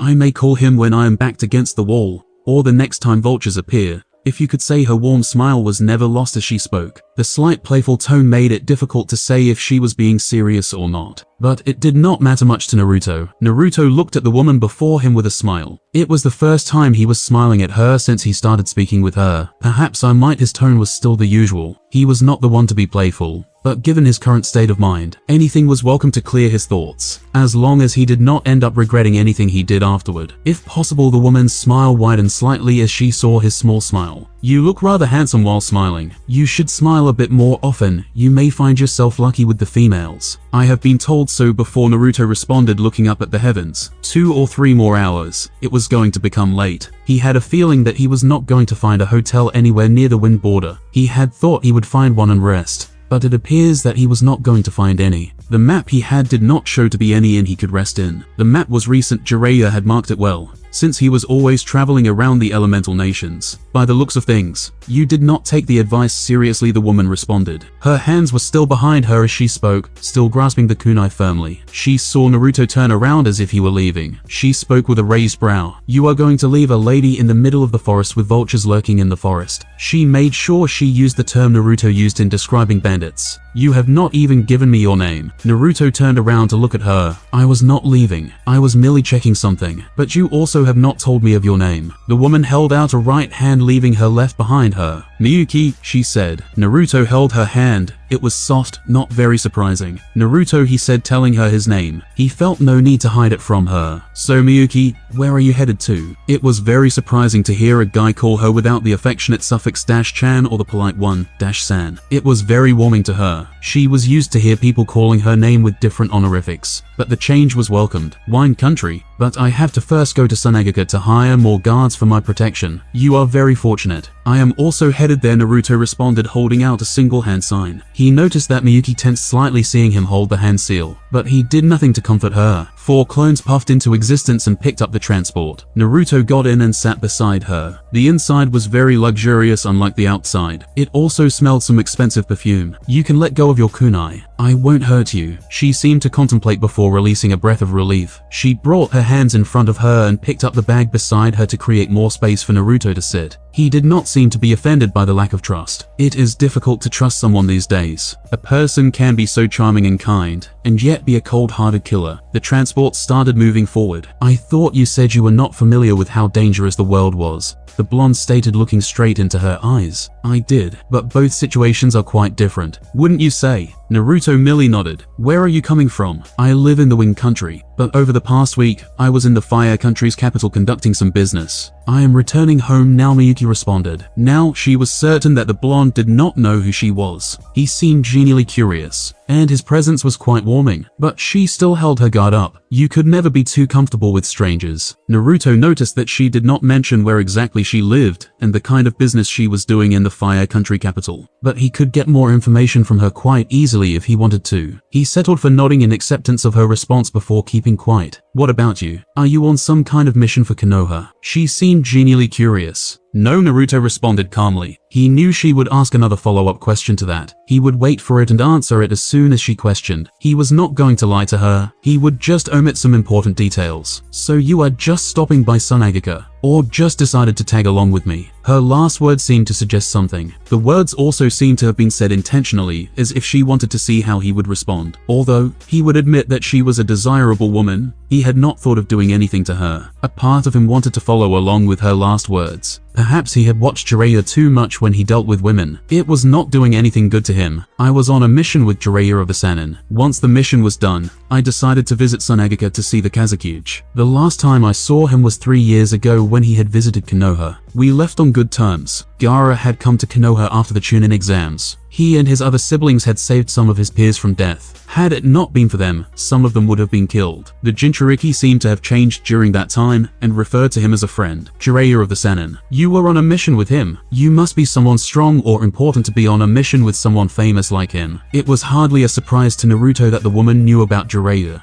The man was famous all over the elemental nations, not only for his heroics as a Sannin, but also for his work with his Icha books. It was a surprise to him that there was a number of women who actually read the book. I am neither of those. The Sannin had just offered to take me with him, since I had been bored in the village for the lack of missions, and I was more than willing to travel with him. Since the man was very familiar with the elemental nations, I just thought it would be a great experience for me to leave with him, Naruto explained lightly. Well, he had not requested to go with the man. When he was traveling around to meet with his spy contacts, the man had offered to take him along. He was more than willing to tag along. Miyuki seemed to think for a moment before she shrugged. Is it really true that he is a shameless pervert? Naruto nodded. That is quite true. He was also not surprised that it was known to other people that the man was a shameless pervert. Well, the man refused to be called a pervert. He argued that he was a super pervert. Naruto could never quite figure how the man could take such pride in being like that. Perhaps the man just accepted who he was. As far as he was concerned, the man had always been a pervert even from young age. They talked more for the next 2 hours before it finally got dark. The conversation with the woman was quite random but pleasant. Naruto noted that Miyuki was indeed from a noble family, although she did not seem to like formalities, but was quite a lively person too. Her mouth was always open. Naruto figured that it was because she was trying not to think over the fact that she was nearly captured by bandits. He very well knew that she was aware of what they did to those they kidnapped. She must have thought of the matter when she realized that all her guards had been captured. Still, he gave her credit. She did not break down or anything. She kept her calm and spoke as though she had nothing troubling. It was almost amusing because he also had many thoughts that were troubling him, and yet he was still talking like everything was alright. It was the same for Miyuki. The young woman herself had also noted a few things about her savior. He was very calm and showed little emotion, but she had managed to get him to laugh. It was quite a warming feeling to hear him laugh. He did not seem to fluster when she flirted or spoke some personal things. He merely gave her a small smile. That spoke very high emotional control to her. Still, it was a rather difficult thing to contain some feelings. Perhaps like her, he had other things troubling him at the back of his mind. She could not tell though. He seemed okay, like nothing was bothering him. She had realized until later that she had spoken much with him, that she had let her guard down. She did not curse herself for it because the blonde did nothing to her. He did not even seem to be checking her at the corner of his eyes, so she had nothing to be worried about. Do you know if there is a hotel somewhere in the borders of the Wing Country? Naruto asked suddenly. He had a feeling she might know, given that she seemed to know a few places. Yes, there is one. It is within the river country, but close to the borders, Miyuki responded before giving him her map. Naruto took it out and marked where he was before directing his clones to the place. If there was a place to rest, he could do well with that. They finally arrived at the place, and Naruto rented 2 rooms. The rooms were next to each other. He had settled for giving the woman her privacy. It was reasonable for him to do so. He did not waste time after getting to his room. He washed himself and went to sleep. His body was tired, and he would use a lot of energy tomorrow when traveling in the desert with someone who could not move as fast as him. This means that the woman would rely on him to move about in the desert. This meant that he would have to use more energy while traveling. The following day, it was early in in the morning that Naruto had woken up Miyuki. She had been sound asleep when he did so. He was a bit thankful that he had sent a clone to wake her up.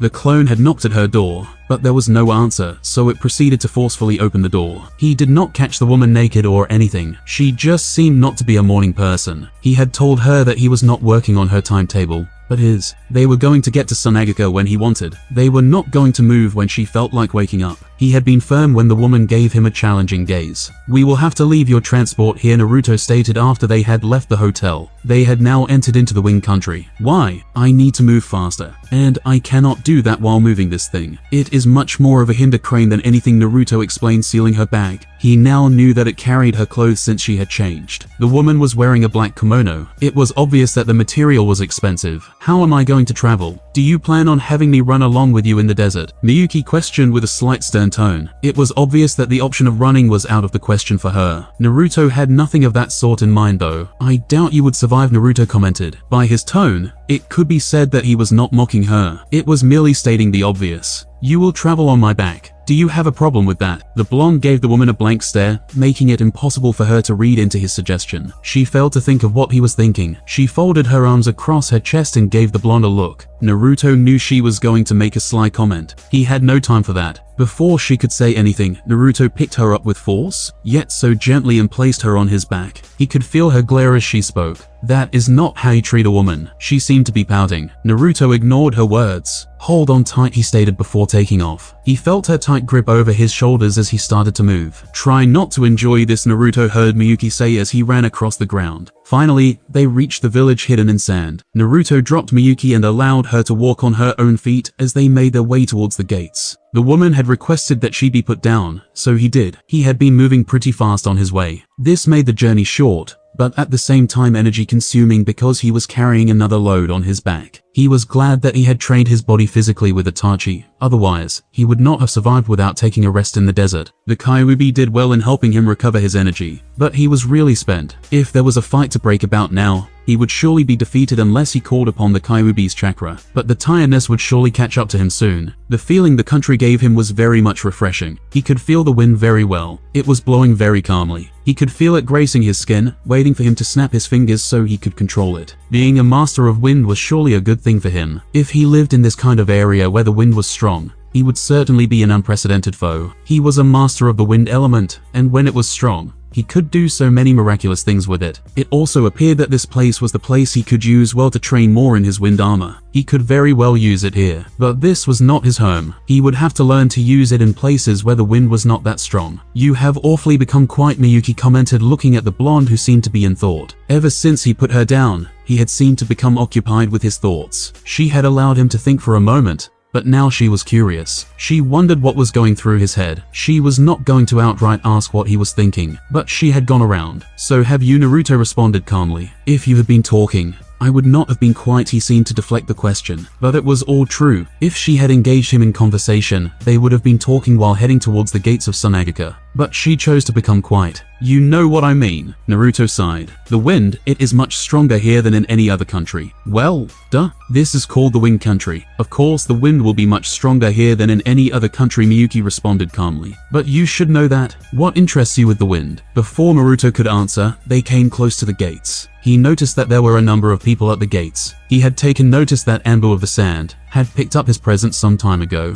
They must have gone back to the village and reported to the Kazekage. He was quick to notice that the Sand siblings were also standing in the middle of the gate with Gaara between his brother and sister. He narrowed his eyes at Miyuki for a moment before speaking. "It seems our presence has even attracted the Kazekage," he said to her. It seems that way. The woman seemed to shrug in response. When they reached the gates, Naruto noticed the stiff reaction of the guards, but he said nothing about it. "Well, Miyuki, it seems that we will go our separate ways from here," the blonde stated, his eyes never looking at her, but the reaction of each person as he spoke. The Kazekage and his sisters could hear him, but he had decided to speak with the woman first before disappearing. Temari and Kankuro seemed to tense when he called the woman by her name. He noticed this at the corner of his eyes. It seems that his suspicions were going to be proven right. It appears so. "Well, I will be seeing you." Before Naruto could leave, the woman spoke to him. "Naruto," she called, making him face her again. "Are you gay?" Naruto merely gave her a blank look before shaking his head. "No, what makes you say that?" he questioned curiously. He did not know that he left the impression that he was no interested in women. "Well, after everything, I thought you would request payment for your efforts. You have not even stolen a glance at my body. I thought you might even request a date as a form of payment, she stated, audible enough for everyone at the gate to hear her. If a man shamelessly glances at your body, admiring it, you call him a pervert. When he does not, you think he is a homo. How troublesome, Naruto responded, shaking his head. Let me correct you then. My lack of stealing glances was not because I do not admire you. You are a beautiful woman. I have no doubt that the Kazekage would agree with me on that one. He looked at Gaara at the corner of his eyes. The man did not visibly react, but he saw something in those eyes. Your body is also quite desirable. I would be lying to myself if I said it was not. By the way, your bust was comforting my back. It took some self-control to hold myself from halting to request a lap dance in the middle of the desert. But of course, I was merely joking about the last part. Naruto smiled. I was not expecting that kind of honesty. But still, you can't disappear without being paid, Miyuki stated. I will pay you any price you name. You did save my life and carried me all the way here. Naruto merely smiled slightly. You did mention something about a date, but I would rather not call it that. How about dinner someday when I am around the Wind Country? Sure, that will be great. The woman seemed rather excited by the thought. Naruto nodded and walked towards Gaara and his siblings. Hello, Kazekage-sama, he greeted politely, surprising the siblings with his attitude. This is certainly new. Naruto was not this calm, and they never thought he would greet so politely, acknowledging that Gaara has more authority than him. Naruto, are you aware that woman is the feudal lord of the Wind Country? Gaara questioned quietly, loud enough for Naruto to hear him. The only response the blonde gave was a raised brow. And you just asked her out on a date? She practically jumped to say yes. Lucky bastard, Kankuro whispered to the blonde. Naruto shook his head. I am not surprised. The guards were ready to bow before her when we came here, but she gave them a warning with her eyes. This also explains your presence here. He paused for a moment. What were the odds? Things could work well for him. He was not going to act all surprised and start to bow his head over the daimyo. He had to play things right. I am really tired. I will see you later. I am going to look for a hotel to rest, the blonde stated in a slight tired voice. Hold on, Naruto, Gaara said. You are a friend. Although I would wish to speak with about what had just happened here. I can see that you are tired. Tamari will take you to a home. You can rest there. Naruto merely nodded as Tamari demanded that he follow her. Nothing seemed to have changed with her as much as he could see from the woman. The blonde said nothing to her though. He merely allowed her to usher him to a place of rest. Daimyo-sama, Gaara greeted as the woman stepped closer to him after Naruto had walked away. She seemed to have been waiting for the blonde to leave. There is no need for that, Kazekage. Have some of your shinobi to prepare for my leave. I will have to leave tomorrow morning. Her tone had changed from that she had been using with Naruto to that of one used to be in authority. Now let us go to your office so we can discuss business and your friendship with the son of Konoha's Yellow Flash. Gaara nodded and looked at Kankuro. You heard her, he merely stated. The elder brother nodded and went his way. Please, follow me. Gaara's office. This is my second time coming here ever since I took over from my father, isn't it? Miyuki stated, looking straight at the impassive Jinchuriki in front of her. They were already sitting down in Gaara's office. She spoke first, seeing that the cage seemed to have been waiting for her to gather her thoughts. Yes, Gaara responded with a curt nod. It is still the same as I remember. I would have thought it might have changed. But then again, nothing seems to change in a cage's office, except for one who sits behind the desk, the Wind Daimyo stated calmly. Gaara was quiet for a few moments. He was trying to formulate how he would put his words. He did not want to sound too disrespectful to the daimyo. Over the past years,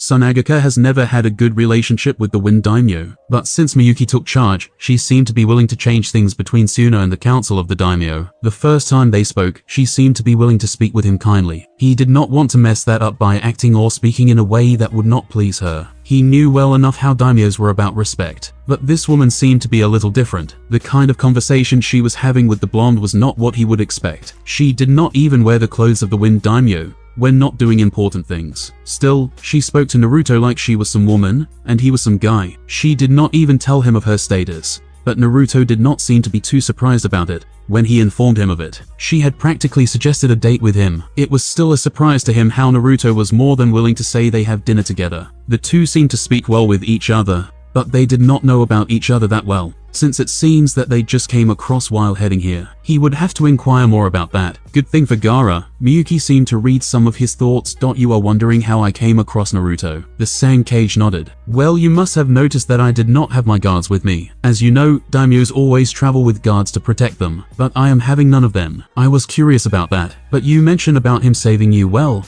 I was traveling from the fire capital going back home. We were attacked by some bandits. but my guards dealt with them. However, some of my guards lost of their lives. We were attacked again before we could leave the borders of the fire country. Some of us survived." She paused for a moment. "I thought we would not be attacked again once we entered into the river country, but I was wrong. When the third assault came, I was only left with 4 guards. But they were also killed." Gaara was silent as he absorbed everything. "So that is when Naruto came?" Miyuki nodded with a small smile. "Yes, he took care of the bandits before coming to me. Had it not been for him, I would have been somewhere else held captive," she stated, doing God knows what. She finished in thought. "It was fortunate that he was able to come and rescue you. The time of it is quite baffling though. However, some people do have some luck in appearing at the right time," Gaara responded quietly. He dared not think that the blonde had something to do with the attacks. He might seem to have changed, but something like that was beyond him. "That you are right about. By the nature of the attacks, the logical conclusion would be that someone powerful is behind them." Miyuki fixed Gaara's serious look that changed the atmosphere within the office. "Someone is after me, and I did not leave the fire capital in agreement with everyone. I would suspect that someone from the fire capital is after me. I am giving you an opportunity to prove your worth, and that you are capable. I want you to prove to me that I have not made a mistake in planning to increase your funding. Should you find out who was trying to have me killed and bring the evidence to me, I will ensure that Suna is never abandoned by the Wind Country. I will find out who is behind the attacks and hand them to you, Daimyo-sama. You have my word on that." Gaara spoke in clear determination to make true to his word. He would certainly not fail. Still, he knew that this was not a task that could guarantee that he was capable as a leader. She was just making things easy for him, but even so, he would not fail. "I expect nothing less from the youngest Kage in the history of the elemental nations." She seemed to lose her serious expression. "Did Naruto tell you that he is the son of the Yondaime Hokage?" Gaara asked curiously. There has been a rumor roaming around the nations that the Yondaime Hokage had left a son, but Konoha was not confirming anything nor denying anything. Their resemblance spoke the truth though, especially since Naruto seemed to mature and allowed his hair to grow. One could not deny that Uzumaki Naruto is the son of the late Hokage of Konoha. "No," Miyuki responded, shaking her head slightly. "He did not even tell me his family name. Now that I think of it, he gave me nothing. It was just his name. All I learned from him is something anyone can see if they look close enough. But that does not matter anyway. I know because it is my business as a daimyo to know everything, if not most things, about my allies. Wouldn't you agree that it would be a benefit us if another Yellow Flash was in good terms with us?" "It certainly would be. Though, I don't think of Naruto in that way," the Kazekage added carefully. He was not about to agree into using the blonde. Naruto was much valuable and a good person to be used by him or anyone. "I am not suggesting that we use him. I am merely stating a fact. And besides, it has come to my attention that you consider him a friend. He is also quite a nice guy. I would not mind being acquitted to him." The Wind Daimyo finished in thought. "Tell me, how close are you to him?" "We are not that close. I don't know everything about him personally. What I do know is that he has a good heart and was the one who made me see what was important. He opened my eyes. You know about my past. Had it not been for him, I might still have been the same person as I was. As such, I consider him my first friend because of that. He is also quite similar to me in some ways." "Is he a Jinchuriki too?" That was the first thought that came into the daimyo when the redhead said the blonde was similar to him. She could only think he was like him in that way. Gaara thought before responding. He nodded, "Yes." "What more do you think of him, as a shinobi, as a person, as a Jinchuriki?" The woman seemed genially curious about her question. Now Gaara was not going to deny her that. It was just his thoughts. She was merely asking his opinion. He would give it to her as honest as he could. "I don't know much as a shinobi, but I have heard that he never gives up, no matter what odds he is faced with. I can say that it is quite true given my experience in my battle with him. As a person, he seems to hold dear to his loved ones. As a Jinchuriki, he is a better person than I am. Jinchurikas suffer the same fate. When I was up against my fate,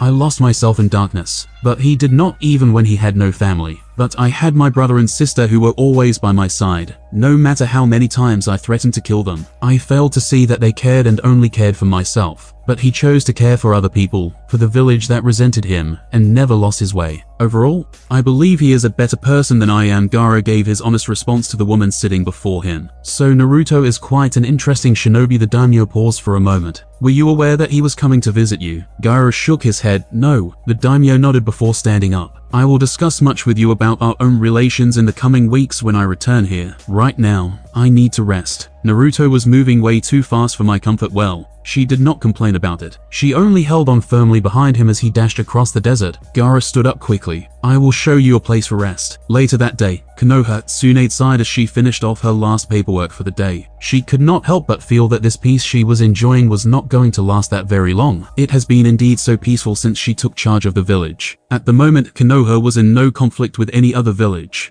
and she had no enemies that could give her headaches. Well, there was Orochimaru, but she could rest for a while, knowing her former teammate would not attack recklessly after last time. She was still here and so was Jiraiya. The two of them could handle anything her sadistic former teammate could throw at them. The village also had some strong ninjas, but she did not think that many of them could handle a Sannin like Orochimaru. Still, the village was at peace. She was mainly doing the usual stuff that did not have her worried about the safety of the village. Akatsuki were gone, there was little to worry. She could not help that this peace was going to shatter soon. Perhaps she was just overthinking things. But one thing was certain, as she has discovered in all her days living in this cruel world, peace never lasted for too long. One day you could smile and laugh thinking that everything was alright, but then in just bang, a kunai pierces you from behind. It was like that in this world. You always had to be watching your back even in peaceful times. Within her office, there were Anbu always watching her to ensure that no one tried anything. If a threat were to come to her, they would hurry to appear in no time to rescue her. Still, she was in peace. There was Naruto. Jiraiya had informed him that the blonde would return soon, but it had been a few days now and there was still nothing. It seemed to her that the blonde liked being away from Konoha. She did not even know what he was doing after he separated from Jiraiya. She did not like it, but she had to accept that Naruto was not that same stupid gaki he was back then. However, he was still a brat,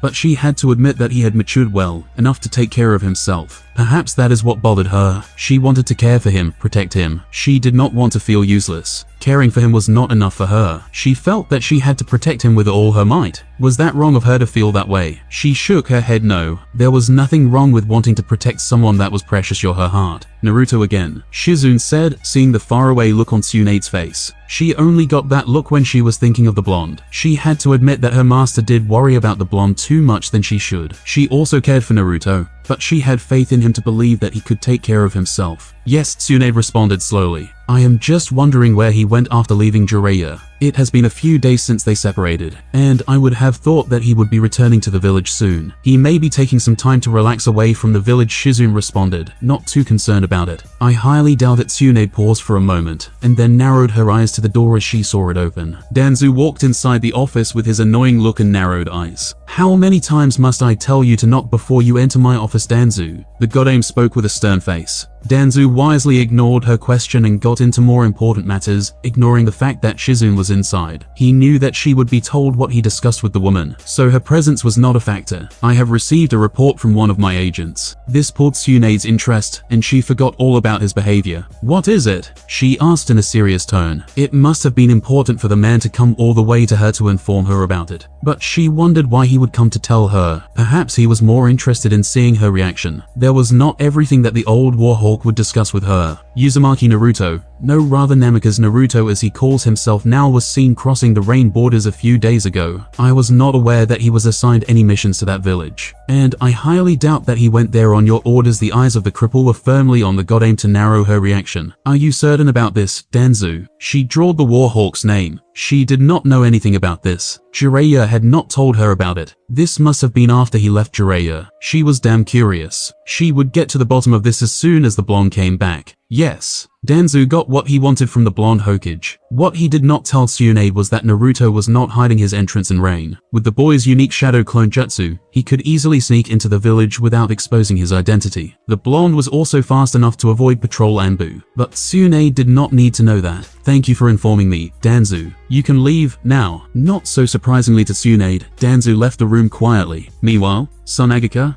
it was very surprising for Tamari to see a guy who said he had been tired and needed rest, and was now in a training ground. Darkness had yet to take over, but the blonde had said he was tired about at least 3 hours ago, and now he was in a training ground with little light around him. She could see, so could he, but she did not expect him to be in a training ground when he had sounded very tired earlier during day. She shook her head. Perhaps it was a habit of man. She knew with her brother, Kankuro, that even when he was just released from the hospital, she would find him trying to get better with his puppets. However, she was always ready to smack him on the back of his head with her fan. if she caught him in the act. It is not really nice to stare at someone like that, Naruto spoke, snapping Temari out of her thought process. With the wind blowing like this, he could feel any presence within a certain distance around him. It made this place like his home ground. Just as it was impossible to sneak behind Gaara, it was impossible to sneak behind him when he was in this kind of environment. Temari had not realized that she was staring. She had been caught up in her thoughts. I thought you were tired, she stated, brushing off the fact that she had been staring. I was. Naruto responded quietly, looking straight at Temari. If you were tired, you would not be in this training. Ground, Temari responded, never taking her eyes off the blonde, who was now walking towards her in a slow pace. I was not doing anything that could be categorized as a physical activity, and potentially tiring, the blonde stated calmly. Temari could not argue with that. She found the blonde motionless when she came here, so she could not say that he was doing any physical activity. She also did not even sense any usage of chakra when she came here. There was no way to retort, so she settled for shaking her head. Gaara is back at home. She did not need to say anything further. I thought he would go back home later on, Naruto stated, standing in front of Temari. He definitely has changed and matured, the blonde sister of the Kazekage noted. Well, at least he was not that annoying loudmouth brat he used to be. He decided to leave his office early today. Naruto nodded and raised his right towards Temari. The woman tracked the hand as it fell on her shoulder. Before she could open her mouth, they disappeared into nothingness. Kazekage resident, I could have gotten back here by myself. You know, Temari said, a little bit annoyed that Naruto had the audacity to move her around, without even asking her permission. Who the hell just walks onto a girl and teleports her to another place without telling her first? What if she had retaliated and kicked him thinking he was taking her somewhere else? I will remember that next time, Naruto responded, not so much concerned about Temari's annoyed look. Perhaps if there is a next time, I will leave you by yourself after you had come to call me. That was certainly not the response Temari expected. That is not what I'm saying. Then explain. It would be a bothersome task to try to analyze the meaning of your words myself, if you are standing right in front of me, Naruto stated in a light tone. He did not seem annoyed nor interested in the conversation he was having with Temari. I am trying to say that you should say so when you are going to do something like that next time. It is not polite to just do something like you just pulled. Her annoyed expression seemed to grow into her voice. But still, it did not bother her fellow blonde. Polite. It seemed to amuse Naruto slightly. I did not know you used the term. Considering all my interactions with you, you seem to be nothing but polite. Even earlier at the gate, you demanded that I follow you. Isn't it hypocritical for you to say something like that? Temari growled. But she did not answer the question. She did not think the blonde would backtalk her like that. Women with anger issues sometimes amuse me, Naruto stated in a barely audible voice. But Temari heard him. He was not expecting her to hear him, but it served no consequence if she actually heard him. What did you just say? Temari questioned with a slight glare. Her hands were already grabbing her fan. She did not seem to appreciate what the blonde had just said. Judging by your reaction, you heard me, the blonde then folded his hands across his chest. His words only infuriated Temari further, but Naruto seemed oblivious to it. Or he just did not care. Women with anger issues are often impatient and often resort to violence to settle things. Your stance now makes me presume that you are just about to do that. Do you disagree? Temari glared. She was itching to smack the blonde in the face with her cold steel fan, but it would just prove that he was right. She could not admit that she was a woman with anger issues. She did not want to give him the satisfaction of thinking he was right. But then again, who cares? Before she could prove Naruto right, Gaara spoke. I see you two are getting along. The Sand Jinchuriki stated, walking over to them with his older brother,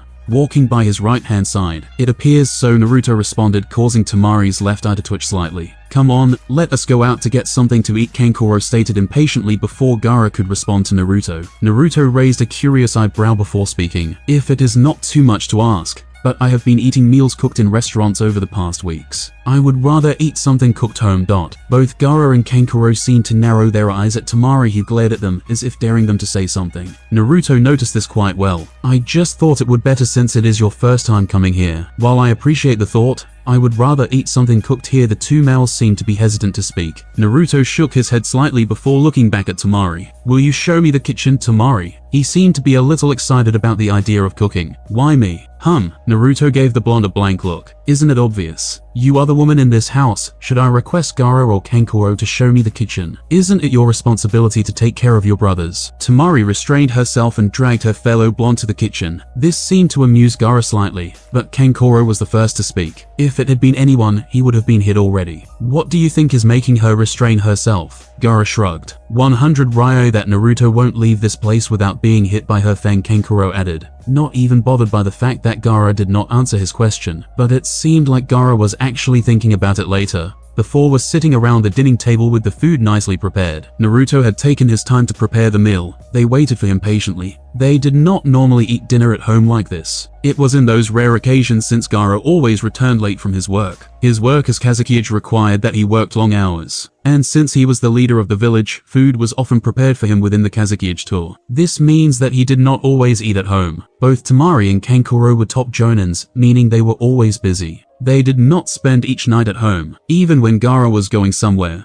they left with him since they were his personal guards. It was quite good and refreshing to eat dinner together like a family. Where did you learn to cook like this, Naruto? Gaara asked quietly. The food the blonde had prepared was delicious. He could not say that it topped all the meals that he had eaten, but for food cooked by a shinobi like Naruto, it was surprisingly good. I have been living on my own since I was 6 years old. He did not have to explain further on that. They understood clearly that if he was living alone, he had no one to cook for him, thus he had to cook for himself. They Sans siblings also knew that the blonde had no family to speak of, so there was no need for Naruto to explain on that further. I was told the only food you ate was ramen, Kankuro stated with a raised eyebrow. Naruto had been quite famous for his consumption of ramen. Everybody who knew him knew that he only ate ramen. Perhaps his intel was a bit outdated. It had been more than 3 years since he saw the blonde. That is not necessarily true. I just used to eat much of it than any other food, Naruto responded, taking his eyes to Kankuro for a second. But during the past 3 years, I learned to cook more healthy food, and that is how I got used to eating the meals I prepare myself. Kankuro nodded. Well, at least some of us can cook, he said in a whisper, but everyone heard him. It seems that it was directed to Temari, because his eyes were narrowed at the blonde jonin. She responded by glaring at her brother. What is that supposed to mean? She asked in a dangerously low tone. Nothing, Kankuro wisely responded, so not to get into another word contest with his sister. He knew that if he did, it would end up with him being smacked in the head. He would rather not have that for now. He just wanted to eat and then go fix his puppets without a headache. Gaara saw that Temari was not going to let it go. He spoke in a calm tone. Temari, Kankuro, you should behave in front of our guest. He spoke in a tone of finality that left no room for argument. Both his siblings nodded stiffly. This seemed to amuse Naruto. Temari saw the look on his face. What is so funny? Naruto shook his head. Nothing. Quite a family this is, he said. But that was not what got him to smile. He was smiling at the fact that before Gaara had changed, his siblings followed his instructions, and even now they still do. The only difference was that he no longer threatened to kill them. So, Naruto, how long will you stay here? Gaara asked quietly. A few days, perhaps a week, Naruto responded. I want to take advantage of the wind around here to do some light training, he added. It would depend on how long he manages to get something done of his wind technique. He needed to get something done in this kind of place. Still, to perfect it,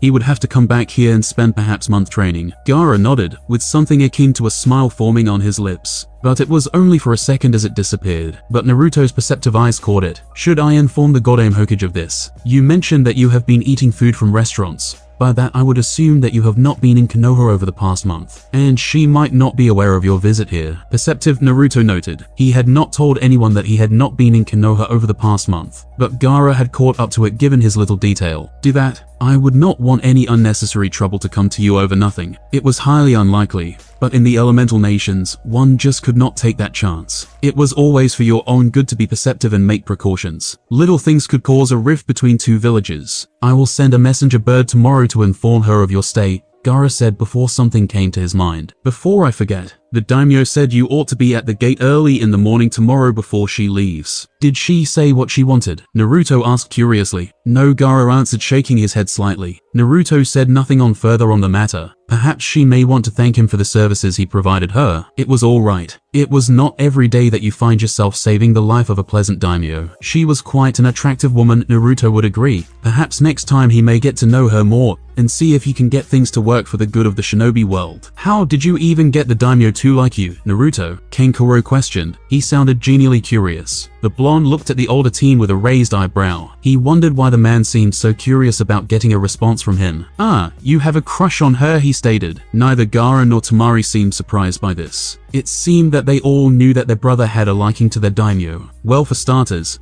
I was not wearing face paint, and I was polite. And the rest, you should ask Tamari about how to get women to like you. I do wonder if she will give you a good advice though. What is that supposed to mean? Tamari glared at the blonde. She felt insulted by his words. Her glare seemed to have no effect on Naruto though. You are Tamari. Naruto responded as though the answer was obvious. He shifted his attention to Kankuro. You should try your luck on other women though. Miyuki won't go for you. Talk about crushing a guy's hopes in one go. What is wrong with me? Nothing, Naruto responded with a shrug. Perhaps if you were Gaara, it would have given you a point. But don't listen to me. I am just saying my thoughts. I don't hurt too much. Huh. You are nothing special and my father was the Kazekage. Now my brother is the Kazekage. I am also a top jonin in Suna. How can she have a problem with me calling her by her name? While she smiles like when you do it. And a grown man who plays with puppets. Some women do not find that attractive. Gaara decided to respond to the question, since it appeared that Naruto was not going to answer. You are missing something, Kankuro? Naruto saved her life. And he is the son of the most famous man in the elemental nations. You also know nothing about his skills. But I am positive he is stronger than you. He did defeat me 3 years ago while you could not. Unlike before, I am not quite oblivious. And I am generally good with people when I want to be.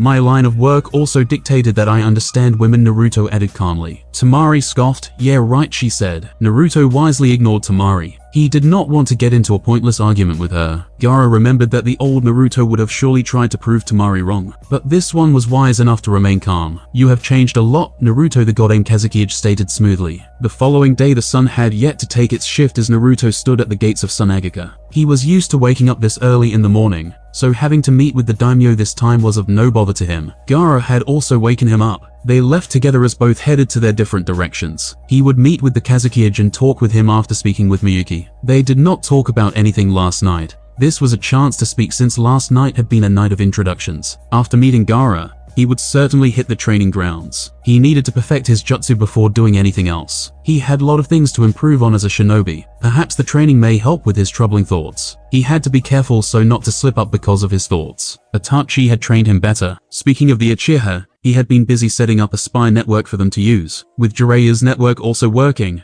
it would be easy for him to get to know everything that happens around. Jiraiya had also proposed on showing him a few things about spying. He hinted that he had the speed and stealth to be a good spy. There was also the fact he had the brains to make good decisions, and not decisions based on his emotions. The Sannin wanted to show him the ropes, since he would need someone to succeed him after he retired as a shinobi. Naruto had entertained the thought, given the chance he would take on Jiraiya's offer, and look into all of Jiraiya's contacts. He still had met an interesting fellow that would solve all those problems. But he was keeping his options clear. Nevertheless, as it stood, he would take the offer. For now, he had to focus on dealing with his wind jutsus. It was the best element he could manipulate freely and his natural affinity. Wind was his nature, he could flow and move with it. Sunagaka was giving him the chance to perfect his manipulation over the element. Itachi had commented that his manipulation of wind was far beyond anyone he knew. It was still not enough for Naruto. Even though he could do most wind jutsus with a single hand seal, and some without hand seals, it was still not enough. If he could perfect the wind armor,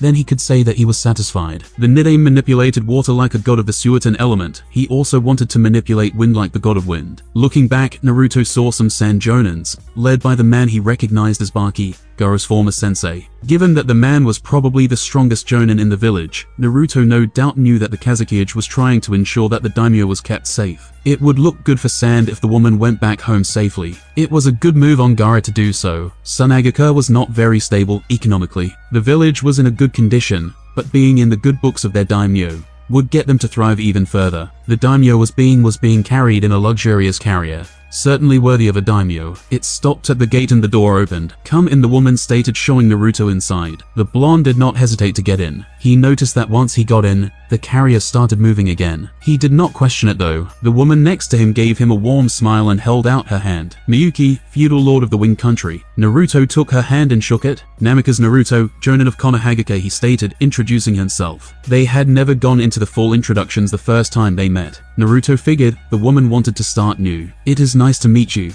Naruto. Her smile never faltered as she spoke. Likewise, Daimyo-sama. Naruto responded politely with a small bow of his head. He was certainly not mocking the woman. He was just being polite and respectful to those in higher authority than him. Please call me Miyuki. You have addressed as me such before. There is no need to change that now because you know I am the daimyo of the Wind Country, Miyuki stated softly. Naruto nodded. He did not need to be told twice about that. When someone requested he did something like this, he would. He knew that it would make her comfortable if he called her in the way she wanted. I was told that daimyos were always males and old folks. I did not know that someone young as yourself would be accepted as the most powerful person in the Wing Country. Miyuki chuckled softly. It was not easy being accepted, and mind you, I was still 19 when I assumed the mantle. It took me about 2 years to get everything in order inside the capital, moving looking into other things. But I only became daimyo because my father had no other children other than me. It must have been a delight being the only child of the daimyo, Naruto said. He had to have spoiled her very much being his only child. But given her age, he could say that her father must have been young,